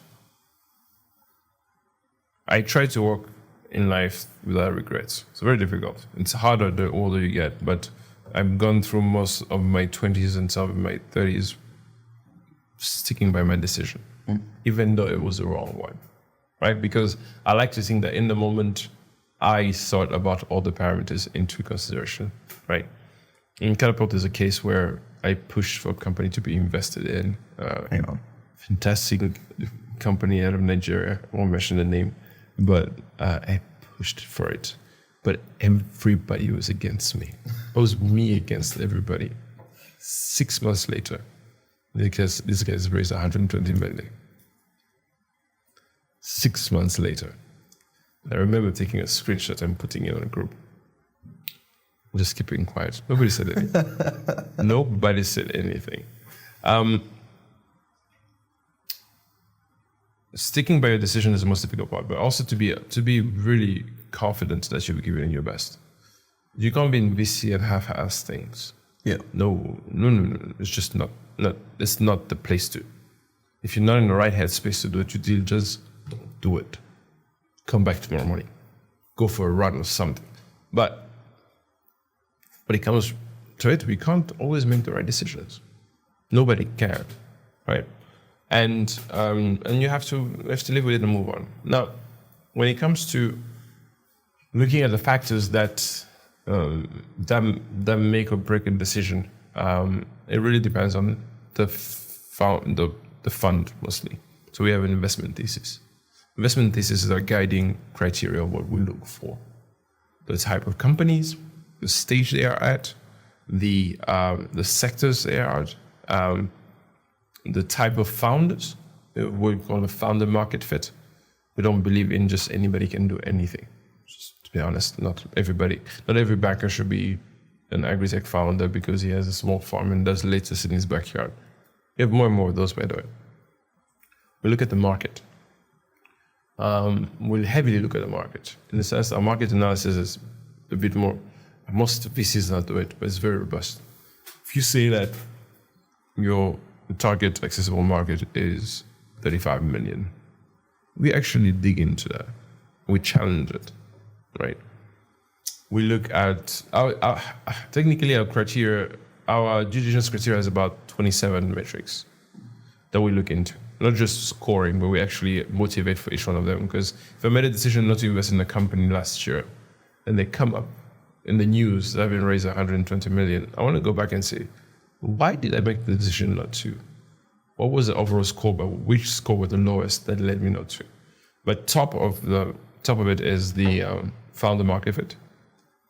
And it has to be sector focused, so it has to fall within our investment thesis. So Catapult does agri-tech and climate tech. Yeah. The market needs to make sense, because if you understand how VC works, is that we buy on the low and sell on the high. And the only way to sell on the high is if your valuation goes up 5x and more. So that's the strategy for VC across the board. Is it the right one? I don't know, but it is what it is, right? Two more I can mention is your product market fit. I know we talk about PMF a lot, but my understanding of product market fit isn't just you have a product that solves a problem. Good. But you have people willing to pay for it. Because we all have great ideas, and this is something I carry from Pikiwash, right? We all can create fantastic products. My definition of product market fit is, as the founder, can you prove that you've done enough work for the market, which is part of PMF, product market fit, that the market is ready and willing to pay for your product. It's not always a product that's a fit for the market, but there's a market a fit for your products. Are people willing to give you money for it? And that's the component of PMF that a lot of people don't talk about, right? Again, we're all big on, fantastic product. Founders done R&D for 2 years. Clearly, mom and pops could fit the bill. Yeah. But has he gone out there and spoke to Yusuf as a potential customer? Has Yusuf given any contribution and feedback in the development of a product so that it can be a perfect product for Yusuf to write you a check?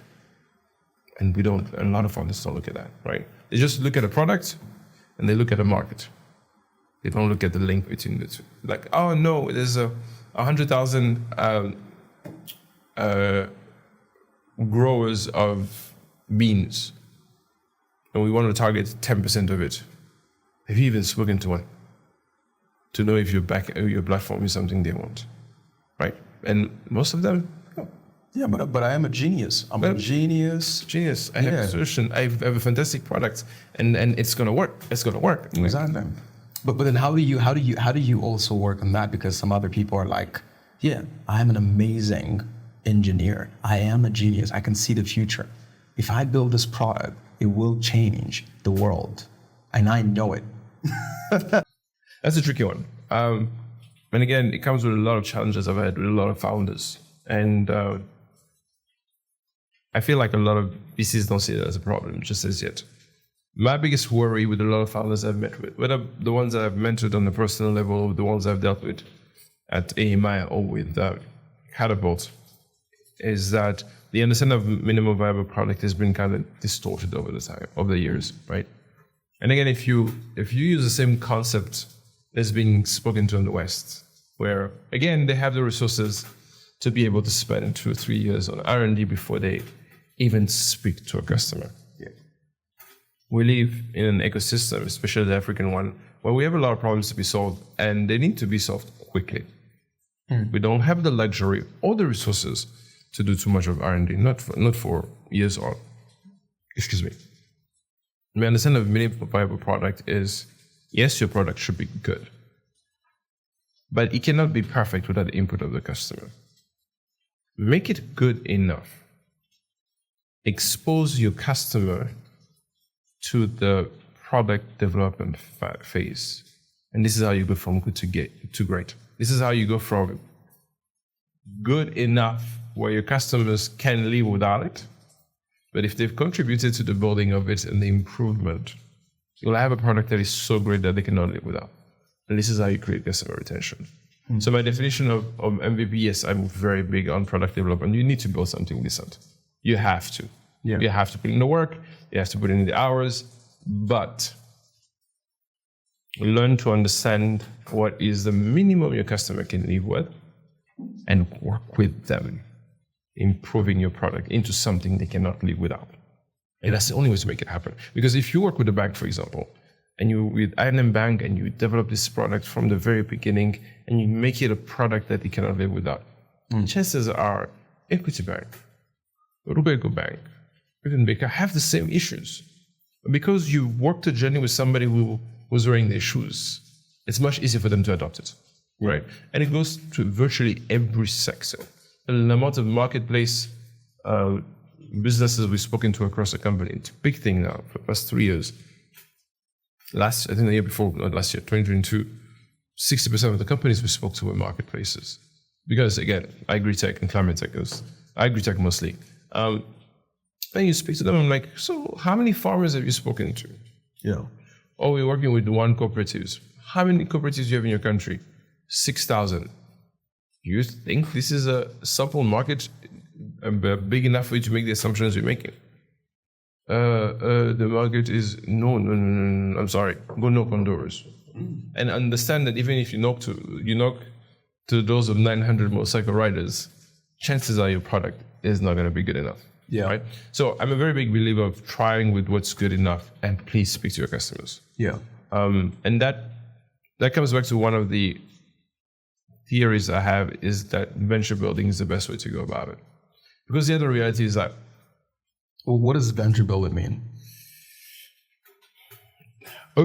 Originally, venture building was an internal corporate process, where within a big corporation, a big company, they'll find a problem and they'll allocate a team to find a product or build a product or solution around the problem.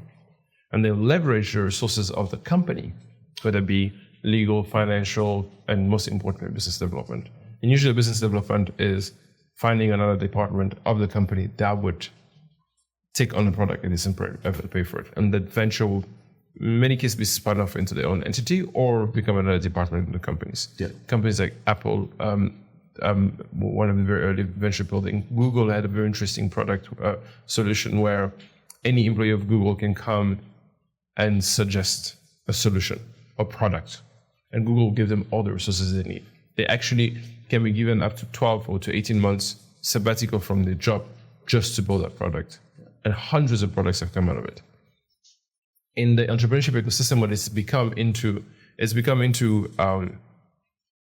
a couple of seasoned either entrepreneurs or investors who identify very early stage solutions. Yusuf, you have a great idea for buying. Okay? I'm even going to pay you a salary for the next 2 years to build it, right? But I'm also going to give you a CFO, who's also the CFO for six other companies.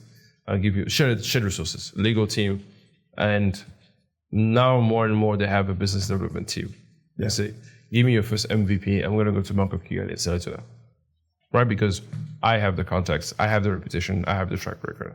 You are a software developer. And the reason I think venture builders are the future of ESO is because it takes away, it fills the gap of skill sets a lot of founders have. So like I said, many of them cannot build financial models to save their lives, short of downloading something off the internet and editing it. I've done it so many times, but if you take away the business development side of it, which we already talked about how sales skills are more natural than they can be taught. Yeah. Some people you cannot teach sales skills to save their lives. You can put them into classes, but they will not have them. Yeah. The expectation to have founders to be the perfect CFO, the perfect business development manager, the perfect leader and HR manager, while being the best software developer, product builder, is simply unrealistic. It's one of the reasons why Catapult stays away from solo founders. Because, well, we've made a few exceptions. Yeah. But they're really exceptional people. Like, over the moon, these guys can take over the world. We've been 2 or 3 in the past 2 years. We like the idea of having founding team that can share their load. Yeah. If Yusuf is good at building products, Gabriel is good at speaking to customers and looking over financials. Yusuf and both of them can share the team building and the leadership component, right? You have to spread the load because otherwise it becomes too much. Yeah. The other thing that's become very popular in the VC world, and I hope it really spans on, is to offer mental health support for founders in your portfolio. That is one of the things I'm most excited about. I tried to push it for Catapult, but they kind of sent me packing. But there's a venture building in Kenya called Purple Air Ventures. They're very specific in the sector they operate, but they have a counselor that comes once a week to speak to the founders. I thought that was the best thing ever, right? So look at venture building as the upgraded version of accelerator and incubator, where those ones are classroom-based, curriculum-based models where mistake number one is assume that all the founders are at the same level, which is almost never true. If you're lucky, 20% of your cohort will catch 100% of what you're getting. The rest of them are split between guys who are too early to be able to absorb that information or too late to think that they're wasting their time. They're just waiting to get the free office space and the $10,000 that come to it at the end, right? So you end up having a serial accelerator attendees. You have entrepreneurs here, 1, 2, 3, 4, 5 of them. I've actually met one less than 6. It's impressive. You probably know him. The venture building model, one has the ability of creating the level of customization in the entrepreneurship support that you need. And you can build venture building for pre-seed companies. Seed companies, then it will be a bit more targeted, right? For if I come to you, I'm like, hey, Yusuf, I think you're great, but you need a CFO, right? So let me pay for a CFO to be in your company embedded for a year. Part-time, but trust me, 10 hours a month of this guy is going to be worth 100 hours with a junior accountant that you have in the back that just messes out every single declarations at RRA every month, right? But the most important part I'm excited about the latest stage company venture building is the business development side of it. Don't think bag innovation in Rwanda. Cool. You guys got a market locked in. But let's take it to Senegal. I'm not going to just ask Yusuf with his limited French capability and zero understanding of the ecosystem in Dakar to take his bag and set up a bag. It's going to take you 2 years. At best, and your chances of failure are very, very hard. So let me pay for it. It's a concept I'm working on. Very fun.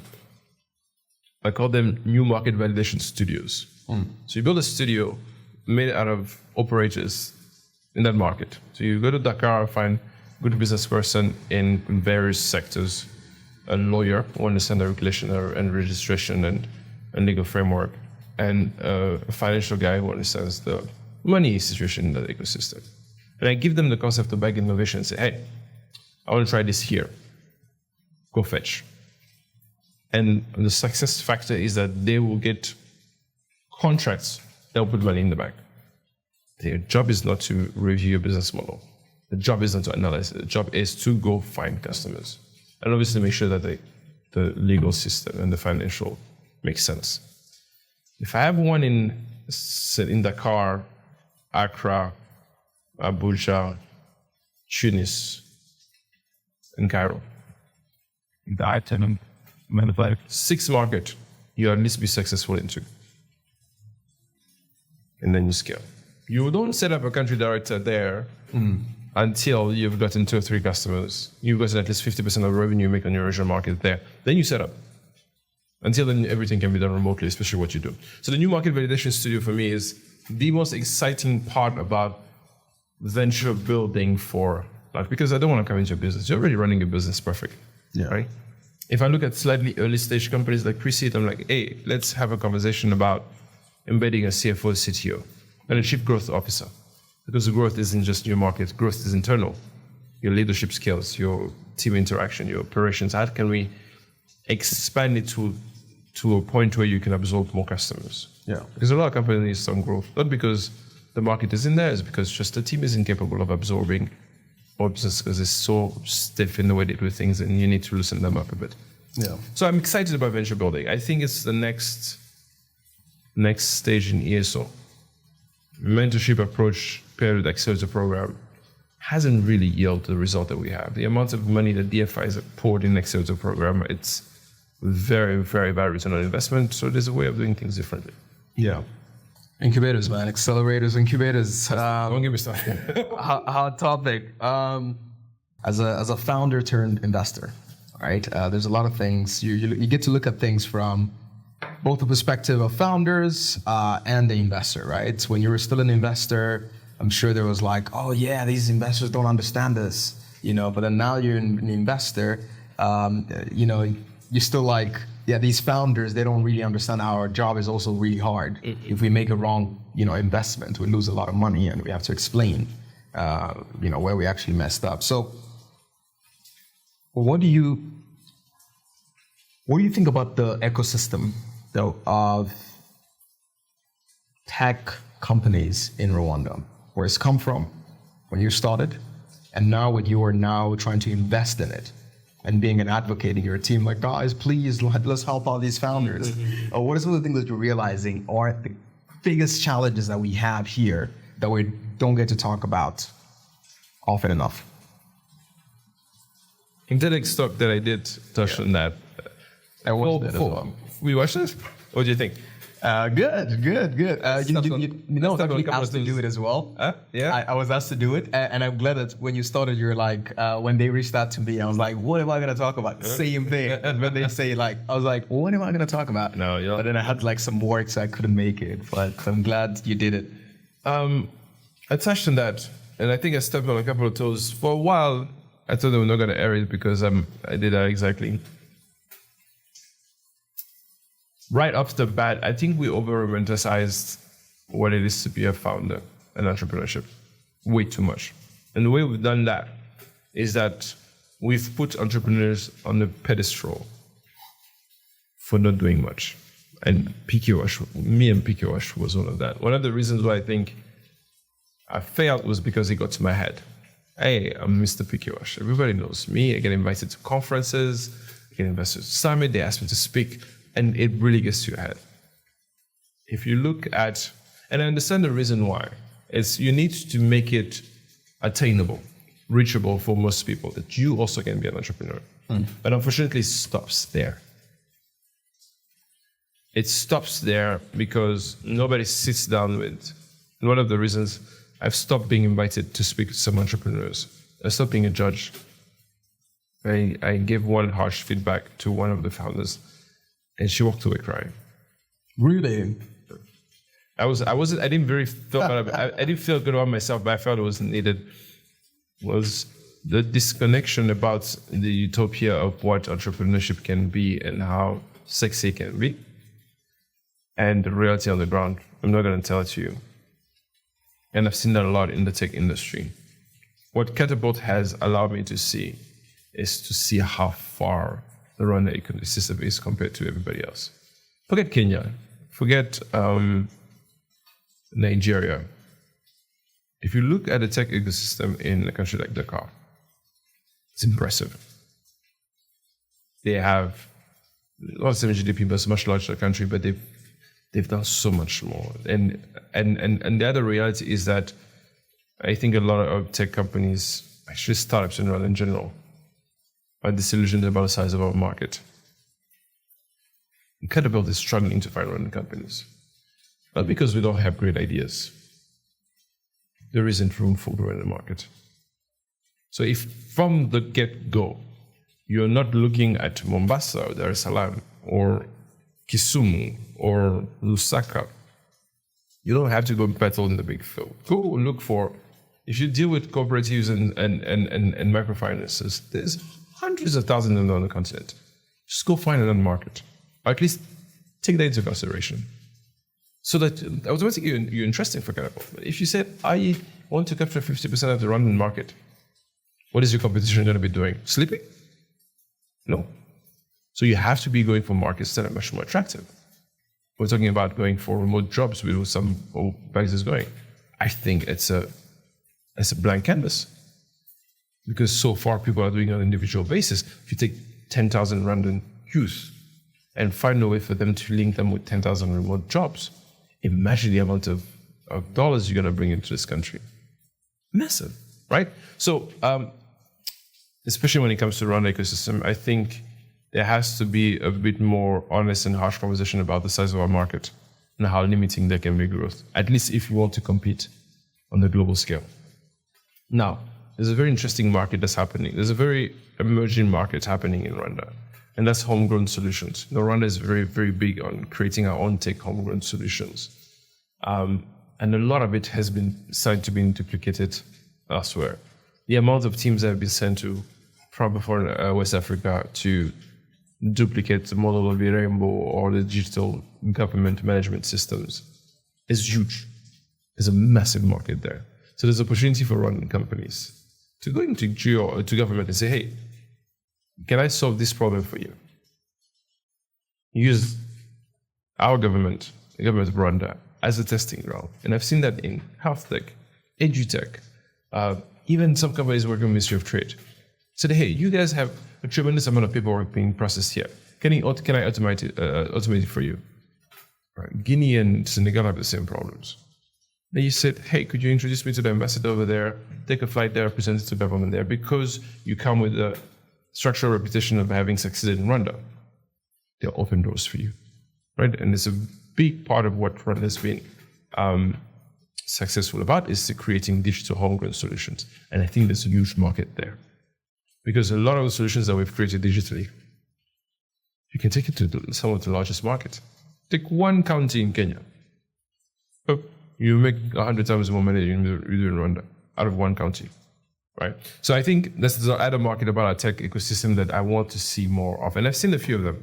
Yeah. There's a call for application for health tech solutions in government. So they actually had call for application in universities, which I was very excited. I was supposed to be part of it, but unfortunately didn't make it. But the idea was to build a venture builder around it. You tell young entrepreneurs and young students to find solutions for some of the problems. You also tell government to come and present some of the problems and pair them with innovators. And then you build a venture builder out of five solutions a year. Oh man, I think this is a huge untapped market. Huge. Education. Don't even get me started. Yeah. You can solve a lot of problems around primary schools. You can solve a lot of problems around universities, right? And just get it out. You do it in Rwanda. Home Affairs, not Home Affairs, Ministry of Foreign Affairs. Said, hey, could you introduce me to the ambassador in 1, 2, 3? They'll fly you there. Speak to the government over there, implement the product, and then you become a Rwandan-based company that's gone global. That's one thing I'm very excited about the tech ecosystem. Yeah. You remember Africa's Business Heroes, right? Mm-hmm. The winner, so Neto, we had a conversation here on the podcast, literally the night before the finals, and then he eventually won, which was pretty cool. Yeah. And one of the things that we were talking about was this aspect of, it's not like people are oblivious about some of these challenges. It's not like people are oblivious about challenges they face every single day, right? So sometimes when you look at opportunities that are out there to actually make money, right, as you mentioned, there's a lot of problems across the board. Mm. You know, in education, there could be built 25,000 different companies just in that space, from primary school, secondary school, university, a PhD, all over the place. You can go to every single sector there. So many things to be built. And then, like, as we like to say, it's like so much to do, very little time and very little energy, right? But then, so we talked about, so why is it that Nigerians are succeeding a lot? Because he's from Nigeria, right? Why are they pushing the boundary of the tech world, right? Pushing out solutions in the US. They relocate there, build amazing companies. Inside Nigeria, they're working on really cool stuff, like really building real businesses, not I have a startup. I'm going to go on LinkedIn and put founder and CEO. I look cool. I have a business card. Whenever I share with people, people are impressed. But I'm actually building a business, generating millions of dollars in revenue, Money Point, all these big companies, right? And then he said something very interesting. It was like, in my understanding, I feel like it's because Nigeria or Lagos is a very rough place. So it does produce a lot of people who know how to hustle. Because otherwise, if you don't hustle, 25 million people in one city, everybody wants the same job, everybody wants money.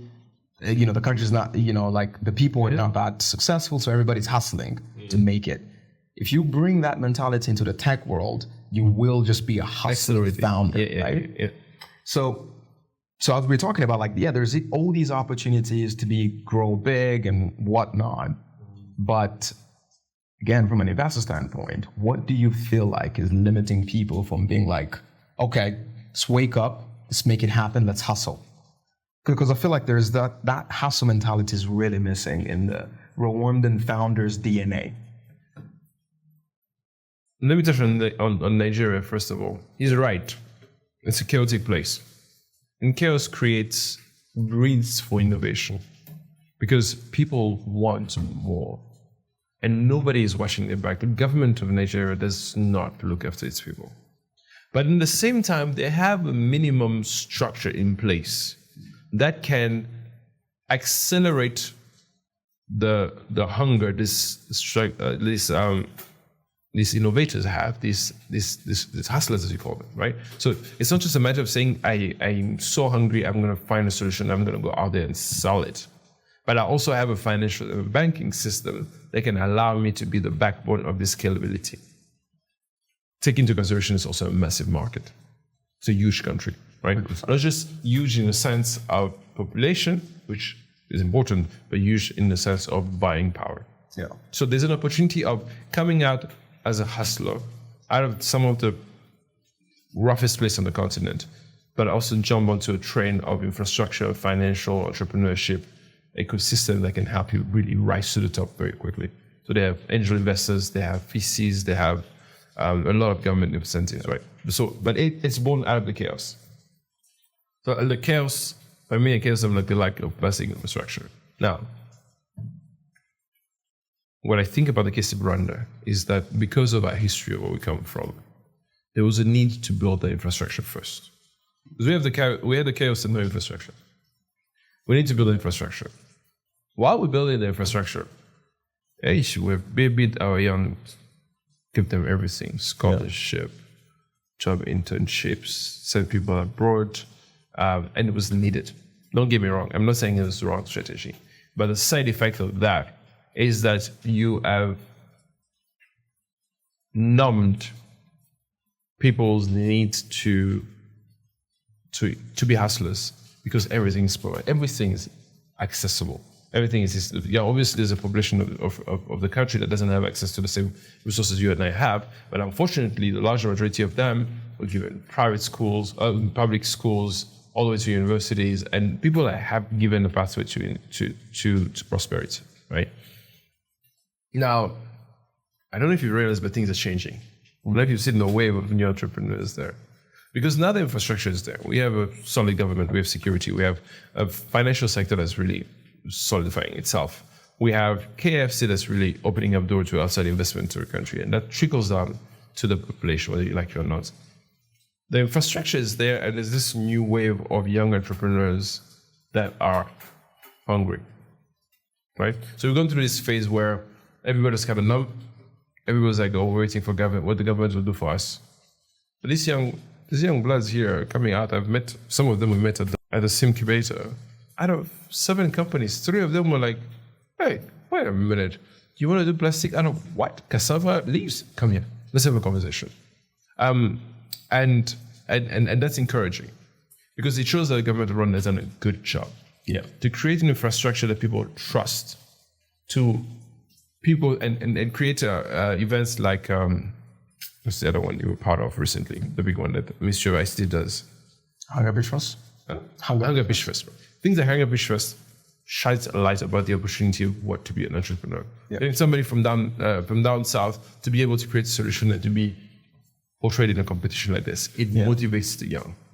One of the largest, there's a student at the university in Belgium I spoke to yesterday. She was interviewing me. She's like, what are you excited about? What do you think is the most exciting source of young entrepreneurs? My answer is IBRC. Oh man, you should see some of the speech competition at IBRC. It's exciting. Can you run that? Hardcore, these guys come with solutions, solutions to grassroots problems. You're like, wait a minute. It might not be a unicorn, but this guy has something. The amount of time I come and sit down with some of them, I'm like, hey, come here. Go speak to so-and-so. Go do this. Go do that. If you get those 4 things in, you're on the right track. Many of them can still come back a couple of months later. Oh, this is what I'm doing. This is where I'm at. So I think the hustler mentality that we've been missing is gonna come out of not the chaos that Lagos has, but the trust in the infrastructure the government of Rwanda has put together. Yeah. People feel it's going to become much more attainable for the average student out of IBRC and say, hey, I have a great idea, and if I have somebody who believes in me early enough, I can go to RDB and register a company. I can go to NIRDA and have them give me a small warehouse space and buy me equipment. I can go to agriculture, NAEB, to link me up with farmers so I can get raw material. Yeah. I can go to Minicom to link me up with exporters opportunities. And there you go, you have a small agro-processing operation. It's been hundreds of them that come out of the past couple of years. I've been in a presentation recently by the Ministry of Finance, and they were presenting some of these great ideas that's come out of NIRDA. I don't know if you know about NIRDA. So that's the research and development agency. But they actually have warehouses. You have an idea, you go to them and say, I want to buy equipment. They buy it for you. They give you the warehouse, they let you try. And if you're successful, then they go to BRD and say, give him $100,000 to rent a warehouse in a special economic zone and to buy equipment and let him package and sell. So I think we are entering a phase where you and I were entrepreneurs where the infrastructure wasn't there. Couldn't really rely on the government institution to support us. But these guys have gotten this shit together. And now young entrepreneurs are looking at it. I'm like, me too, I can. Me too, I can give this a try. And just watch the space, man. The next 2-3 years, man, I'm excited about what's coming out of Rwanda. No, absolutely. I think there's also this element that we keep forgetting, right? Because there's this mentality with a lot of founders. When you meet them, they're exhausted. They've been building for like 12 years, 13, 15 years, and they're like, oh my God, like I'm just exhausted. And you can't really see any huge growth or, you should have been, bigger than this, right? And you have the right, let's say, mentality to be able to get there. But then there's this thing that we don't really talk about is that a lot of these things are new. If you look at these markets, Kenya, they started pushing out M-Pesa a long time ago, and we only start thinking like, Rwanda can do the same thing. It's like, no, like these things actually take time. If you look at the companies that are very successful in Nigeria, they're starting in the 90s. They were building technology. When the first computer came out, they were building something with it, right? But then for us, it's like, we have to get stability first. Establish government, basic things. It's actually just run a country. And then now there is enough stability to be able to start building upon that. So, a lot of the people, we shouldn't get discouraged. We should just see it for what it is that this is a 30-year-old country, in a way, in terms of like what we're trying to achieve in technology. But there's also another element, which is, you kind of talked about it a little bit. Not every company is or should get VC funding. There's this element that I spoke to Junior, he works at Catapult, I saw him update his LinkedIn profile that he's not an investor, and sent him a text and sent him my pitch deck, but then he told me, I can't invest in you. And then I went on Twitter and said, oh my God, there's no investor in Rwanda, like nobody believes in us, how are we gonna be able to grow? So, founders get rejected by VCs and basically they give VCs the power to decide which business should exist and shouldn't. in a way. So if a VC said no, then that means this will never exist, right? So there's this element of thinking that if a company is not VC ready, it is not a company. Yep. And there's this notion that we forgot about that the reason why you started a business was you wanted to build a business. It's not a startup, as we like to glorify it. It is a business. There needs to be money in, money out.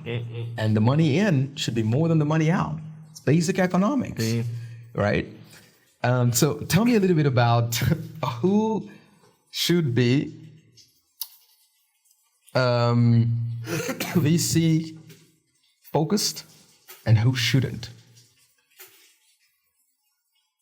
I've had this conversation many times this year alone. Actually, on Monday, I was speaking on a panel with a project, an agriculture entrepreneurship project, funded by Swiss Contact. And the way the conversation was going, I realized there was in the room there was myself, VC, there was a guy from Bank of Kigali, and there was an entrepreneur. And the way the conversation was flowing, I realized there's very few people understand the kind of funding that is needed for the kind of companies. So just for the sake of your audience, I know you're well seasoned. I don't think people realize that at the ideation stage, the kind of funding you need is very different from a growth stage startup. Ideation stage, usually, preferably, get free money. And there's a lot of grants being thrown around there. If you know how to articulate your impact, you'll find the small DFIs that give you $20,000 to prototype. Because you have an idea, you need to prototype. So once you've prototyped, and hopefully you're prototyping with the client in mind, you should end up your prototype and having somebody to try it for free. Right? And let's stage this where you come and speak to what we call family, friends, and foes. Yeah. Those ones should be your first stamp of approval of saying, okay, you're not mad. There's actually something here. And if your family and friends don't trust in you at the beginning, if you put only your own money, like, okay, it sounds like a solo crusade, but it's okay. We'll still give it a pass. Your prototype has been tested by customers and you've collected data. Data. You need to be able to have numbers and data that backs your assumptions, right? Now you're going into the pre-seed stage. Again, whether it be ideation or pre-seed stage, I have ideation startups come to the Catapult, apply. Already, that's a direct indication that people do not understand the kind of funding that they need, right? So ideation and pre-seed, even pre-seed to a certain extent, I'm like, don't go to VC. And there's another avenue for it. You can still get some grants. It becomes a bit difficult when you have some money in the bank. Angel investors. 3 years ago, the network of angel investors in Rwanda, East Africa, even on the continent, there was non-existent. Now there's the African Angel Network that churns out hundreds of angel investors all across the continent a year. Hundreds. I'm talking about, I think 2022 they churn out about 400 of them. There's 2 programs just for East Africa. Lots of Rwandans, I attended one, mostly out of curiosity, but also I wanted to see what the mindset of angel investors are, the kind of questions they have. It was more educational than, it was more market research than educational. Yeah. Because everything I talked about, I dealt with at Catapult. The need and the demand, or should I rather say, the opportunity for having a banker or a lawyer or a government employee willing to pass away with anything between $2,000 and $10,000 for an idea they believe in is huge. That market is just going to grow more and more. People have seen the opportunity here, thanks to things like Shark Tank and other documentaries out there of saying, hey, I want to put in some money. We should talk about creating our own version of Shark Tank in Rwanda because there's a huge opportunity. Absolutely. That was literally what I was thinking about. Yeah. Right. So early pre-seed, find 1 or 2 angel investors. They'll help you take that one prototype client to paying customers. Now, if within your pre-seed stage, you've gotten 100% fold in growth in revenue, you can start talking to early stage VCs. Not even VCs are different. There's early stage VCs, which technically we're somewhere in between. There's early stage VCs and growth stage VCs.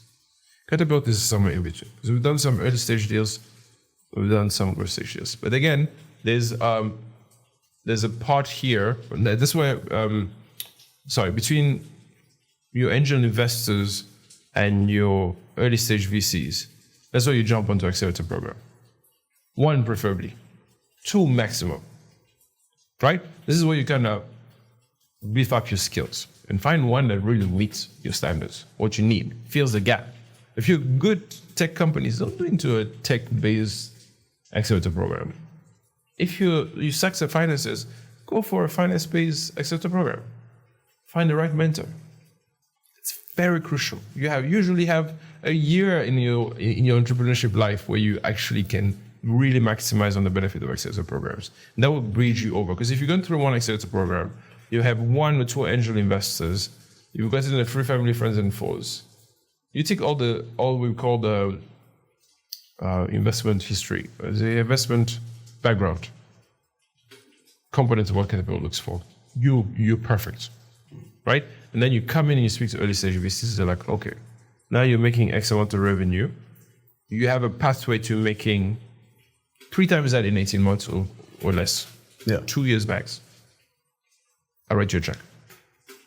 Let's see if the market fits and everything else. Now you've gotten your first VC money in. Hey, you got your first VC money in. Some founders lose their minds. They're like, I can get more. Just fundraising for the sake of fundraising. You know, some of the entrepreneurs I respect the most are the ones I've reached out to. And then there's one running company here. I'll tell you about it. I don't want to say the name on air, but the guy told me, I've raised the money I need. I don't have time to go through your process. I was like, respect. Yeah.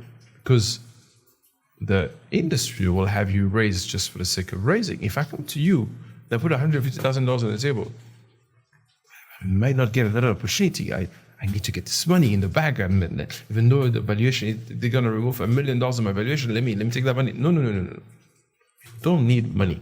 If you have runway for 12 months or more, focus on your business. Focus on your customer. Work with your customers to build your product. Because that traction, 12 months from now, you knock on my door and you've reached the 3x growth you promised in 18 months, in 12 months, I'll write you another check so that you can move to the next market, right? So understanding the type of funding for each stage is quite important. And just want to touch on that. Growth stage phase, probably the people who knows what to do at that stage won't learn much from me. And I'm actually kind of finding my way around. Now I'm doing a lot of research and study around later stage VC funding and private equity, which is the next stage. This is where you start talking about exit. Man, it's about time we start thinking about exit at the beginning. Start with the end in mind. Because that was the thing you used to tell me years ago. Exactly. Start with the end in mind. When you start something, what's the out? Yeah. Because you don't want to be running back for the rest of your life. No. You should eat, and please don't say IPO, because we just don't have IPOs in Africa. And the ones that we tried flopped. What you're doing should be attractive enough for a larger operation internationally to also expand onto the continent. Because at the end of the day, everybody wants to come to Africa. So what I've started doing when I do my due diligence, I ask founders, what's your exit plan?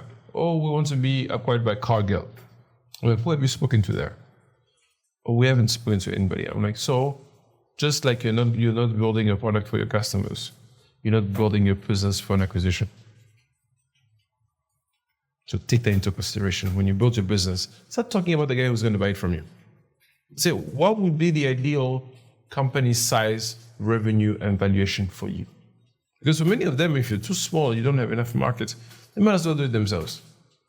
But if you say we want to have 1 million customers, $10 million in annual revenue, when you get there, come to us. We'll write you a check for 50 million. You have a roadmap. You have steps to follow. You say, I'll speak to you in 5 years. You know that 2.5 years, you need to be halfway or more. 3 years in, start having initial negotiations. 4 years in, you're signing the final documents, and 5 years in, you walk away with your money. So you can build the next thing. Because remember, founders are so unique that we cannot afford to have them always focus their entire lives on one solution. No. We have a lot of problems to solve in this continent. Move on. Second-time founders, especially the ones that have exited, are my favorite ones. Different breed. They know what to do, what not to do. They know the plan, and they usually have an exit plan. And just like the people who say there isn't, our investors won't invest in my business, are the same people saying there's no exit strategy in the continent. It's rubbish. I've done enough exit analysis at Catapult to know that if you knock on the right doors, you can speak to an acquisition partner in South Asia. There are companies I've spoken to from Hong Kong. They have taken over companies all over Southeast Asia. Now they're interested in Africa. I've got so many calls with these guys. They're like, Kesha, we want Africa. We want to come to Africa. What is that? There's again, a brilliant idea that a colleague of mine had, and I had. We actually wrote it down in one of the concept notes I told you about. Find 3 startups in the education tech industry. Because individually, they're much more difficult to acquire by private equity or even by acquisition corporate acquisition. Find 3 companies that are complementary in one sector. Find a way to have them to work together and create some form of a value chain. Package them in a holding company. You will literally have a bidding war over that. Because the market capture, the combined revenue and the combined valuation is something private equity will rule over. Right? And then you throw in a bit of data, customer information, right? You will start a bidding war. There's a British PE firm that did in Nigeria once, 250 million. Those are not the things you see on Forbes. No. $250 million. Yeah. 4 companies, all in the agri-tech sector. And they didn't even own the full companies. It was a combination of 35% ownership on this one, 50% ownership on that one, 40% ownership on that one, bundled in a holding. It was a bidding war. And the winning one was a subsidiary of BlackRock that bought it. So there's just like investment, I think the exit company is something we want to talk about. And I am trying to have that conversation with founders the more and more I speak to them. I'm like, hey, what's your way out? If you don't have one, I won't fault you for it. But the next time we'll talk, give me scenarios. Give me 3 options. Then we can have a conversation. Because as a VC, I'm not going to give you money without knowing how I'm going to get my money back. The only way I get my money back within 7 years is if there's an acquisition partner in play. Now, if you haven't thought about it as the guy who came up with the business, as the guy who understands the business best, who's going to do it? Me, as an investor. Come on. I want you to do the work. I want you to want to be out. And then that makes you much more attractive for investment. So those are all the small things that people don't talk about. Yeah. You were an entrepreneur by heart, right? Hey, listen. So I'm pretty sure you're doing other things. You're building other solutions to different problems. What are you currently working on right now? What else are you working on? Question is what I can talk about, because there's a lot of things that are still in the pipeline. Yeah. There's already started materializing, let's say. Yeah. So 2 things. There's a concept called the back route. Yeah. That started off as being, I don't call it technical support, but tactical support. And then came with its own venture fund, right? Obviously, the next natural thing to do. The reality about the investment ecosystem right now is that it's very tough. Not just founders are having trouble raising money, VCs are having trouble raising money. And that's a combination of a lot of things. The portfolio performance over the past 5 years of the entire ecosystem has really been poor. The multiple investment return are horrible. IRRs, dipping. And that's mostly because LPs are starting to realize that the traditional VC game isn't working on the continent. I don't know if you've seen the Partech report for 2023. There was a 56% decline in invested money between 2022 and 2023. And there was just as much percentage decline in the number of deals. Went from 1,100 deals in 2022. That was about the time I did my TED Talk. And the number has gone to 650 in 2023. It's horrible. So there is an adjustment needed the entire ecosystem. And the adjustment started late last year. So you have to be inside to understand how VCs are like, okay, we're not just writing checks, crossing fingers and hoping founders will somehow magically grow, because at this point it's become magical if you look at the numbers. Yeah. It's unusual to have a company really succeed as much as they promise to do, even more. The backroom was designed to rethink about the support founders come.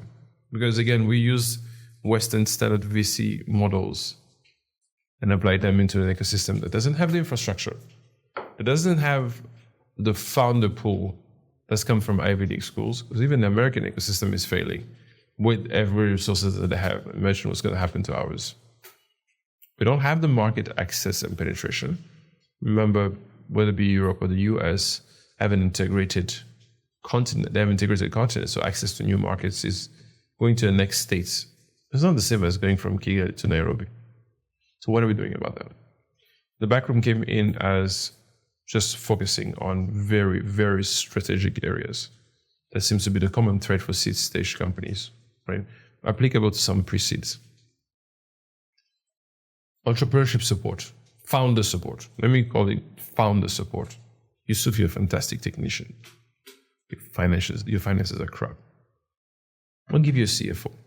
9 months minimum, 12 months max. Not a consultant. He's an employee of Bag Innovation. And his objective is to make sure your finances are solid, to make sure that your fundraising strategy is on point. Because a lot of founders think of your next round. Catapult Accelerator Program has an investment readiness component that looks at a long-term approach, a 5 years fundraising plan. We asked founders to give us a list of 100 investors that they would like to speak to. It's hard. To write that list down, founders have struggled. You literally go to PitchBook and just do a search and then start picking companies out there. Because nobody thinks about, yes, I've raised $1 million, but then I'm going to need money in 18 months. And I want to go to new markets in 3 years. How about we talk about it now? Right? If you come to Catapult says, no, I'm not coming in this round. You're like, what would it take for you to be interested in investing in me in 18 months when I'm moving to, I want to enter to the Kenyan's market? I'll tell you, I want X revenue. I want your team to be this big. I want to see this improvement in your customer acquisition process. Write it down. Come back to me in 12 months. I fixed my problems. Are you still interested? Term sheets. Easy. Because we've done the back and forth already, right? So the tactical founder support is looking at embedding either CFO, CTO, or Chief Growth Officer. The Chief Growth Officer is actually compulsory, whether you like it or not, because growth is a problem. Like I said, not just new markets, but internally, team growth around the leadership of the founder, about the operation of the team, about the team culture is a huge problem. So there's a company out of Nigeria that we work with for that. So that's the founder support. Then I told you about the new market validation studio. Yeah. Setting up teams now we've spoken to a couple of consultancy companies in Accra, Lagos, and Nairobi. Accra, Lusaka, and Nairobi. So I wanted East, West, and SADC. And say, your guys will be paid per company, a base rate, and a percentage success rate for every dollar you bring in revenue. That's standard. And then you have companies now suddenly have a great chance of expanding in new markets, right? Instead of asking the founder to pack a bag and go to Lusaka for 3 months. What do you expect? Africa is like, 2,000 languages and 2,000 cultures in 54 countries. It's madness. It's really not realistic to ask that of founders. Why do we do that? So that's the backroom tactical support. Now the funding component of it, which is put on hold because of the entire fundraising. Surprisingly, we had more traction raising money for the fund last year than we did for the tactical support. We circled back to a prospective LP in November last year. They're like, "You mad? Have you seen what's going on around here? Nobody is writing checks. People are sitting on their money." So the backroom is what I'm focusing on right now.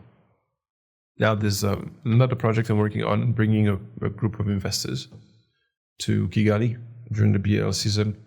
That's more of philanthropic entry, where we're saying they're going to make a contribution. We're going to build a youth center in Bugesera with a basketball court, and then we're going to sponsor some scholarships. That one came out of the frustration of seeing the amount of wealthy individuals coming to Rwanda and out. I've spoken to a couple of them. They're like, we'll actually leave something behind. They can write you 100,000 check without biting an eye, just as long as you're helping the youth, as long as you're supporting scholarships, right? So I came up with the idea after speaking to a couple of my contacts in the US. They're like, hey, we'd like to come visit Rwanda. We want to visit BAL. But I've incorporated it as an investor and entrepreneur that I am. I've curated a few investment opportunities that I'm going to present to these investors. Say, when you come to Kigali, I'm going to introduce and put you in a room with Yusuf if you're interested in EdTech. Listen to what Yusuf has to say. And if you want to invest, we can facilitate at the beginning, but it's between you and him. Just expose these investors to what's really happening in the ecosystem, because very few people have the kind of access I have, really understanding who's the real players, who wants to try to make an impact, and what's going to happen. And then lastly, I'm trying to get back into real estate. Not high-end, not affordable, middle-class housing. $50,000 to $75,000 home, right? I think there's a huge gap in it. The entire industry is going for the high-profit luxury housing, which at some point I thought the bubble was going to burst, but somehow they're still being built and still being sold. A lot of foreigners investing in it. But what about the middle-class family that makes certain income? I don't have houses because the renting price is just going up. Subsidies for mortgage are increasing, so people can get interest rates between 12 and 15% instead of the 18 to 21 that a lot of people had. So finding the right duplicable model to find small houses, looking at secondary cities, just outside of Kigali or secondary cities also. I like Gahanga a lot. Bugesera is definitely booming. So yeah, those are the three things that I'm mostly sipping at on top of Catapult. Nice. Yeah. Sounds great, man. Will you ever come back to the tech world as a founder? And first of all, will you ever? And then what would you be interested in working on as a tech solution for a problem? So a bit of a controversial answer to that is I realize is that we live in a world where tech is embedded in everything you do, right? It's not about building a tech solution. How do you fix grassroots problems and bring tech? Simple example. One area I've gotten really excited about is aquaponics. That's a mixture of aquaculture and hydroponics. It has the ability of exponentially increase the production of certain produces, and many of them are export produce. So high-value crops, like for important Rwanda is trying to push that on. Now, you can go the very basic way, pumps, pools, ponds, and then in a couple of towers, and you produce strawberries, cucumber, and sell them. Or you can bring in the component of IoT, machine learning, and artificial intelligence to optimize a scalable model, right? Now, is that a farming operation leveraging technology, or is it technology improving farming solutions? That applies for construction. The data collection when it comes to the different variations of construction is nobody talks about, which is kind of sad, because I've realized that you can optimize the mixture of concrete just by making sure that you collect the strengths of concrete over time. If you do 100 houses, you'll have more data than the guy who finishes the house in Kimirong. Yeah. But yet everybody is using the numbers and mixed ratio that the guys in Kimirong because it's what everybody else does. This is how his contractor built the one in Kimirong. Am I excited about tech? Yes, but I'm excited about tech in the AI side of it. We've been talking about data for close to a decade now in this ecosystem. The machine learning component of it is the basic analysis that comes of it. Now, the accessibility and the reachability that we have with AI could really help people paint a picture about the data. And that can be in your sales, it can be in your operation, it can be in your business development. It can be literally in every single aspect of your business. What I'm very excited about also is how do we bring the tens of thousands, and I'm not exaggerating, tens of thousands AI solutions that are circulating the web to the small coffee shop owner in Mukatinabata. And I can think of 6. I'm actually testing one with Mukatinabata now. Very simple. Now, every time you have a sales from Square, what can you do with all that data? When you plug a CSV file into the AI, it starts telling you a story about the trend of certain customers, about certain hours of the day where you should be selling a certain product. How do we bring those amazing solutions that cost $20 a month to the small business owner and help them really paint the picture about it? That's what excites me about tech. If I was to come back, I'll find a tech solution that I think is most adaptable to most of the companies, strike a deal with the developers and say, hey, I am going to do your business development in the developing world. And then you start looking at a market like India. India is exciting. Yeah, India is very exciting. So yeah, tech still excites me, but not in the sense where I'm going to start fintech or an agri-tech or no, but rather than finding the tens of thousands of solutions there and connecting them to problem solvers of our grassroots problems. Right, I told you about the government solutions, the government tech. Is it GovTech? Is that what they call it? Yeah. The GovTech angle in Rwanda. Very exciting stuff. The next 5 years, some good stuff is going to come out of it. Yeah. Junior, ladies and gentlemen, thank you very much for sharing your journey, the lessons you've learned from being a young junior, literally junior, civil engineer in South Africa to coming back in Rwanda, building your first startup, eventually getting into the VC world right now and starting to fund companies and solutions on the African continent. Thank you for the work, man, and really appreciate it. And can't wait to see what you're going to be doing in the next 10 years. Listen, it's going to be busy for sure. But listen, I appreciate the work you're doing here. I think we don't get a chance to tell our stories.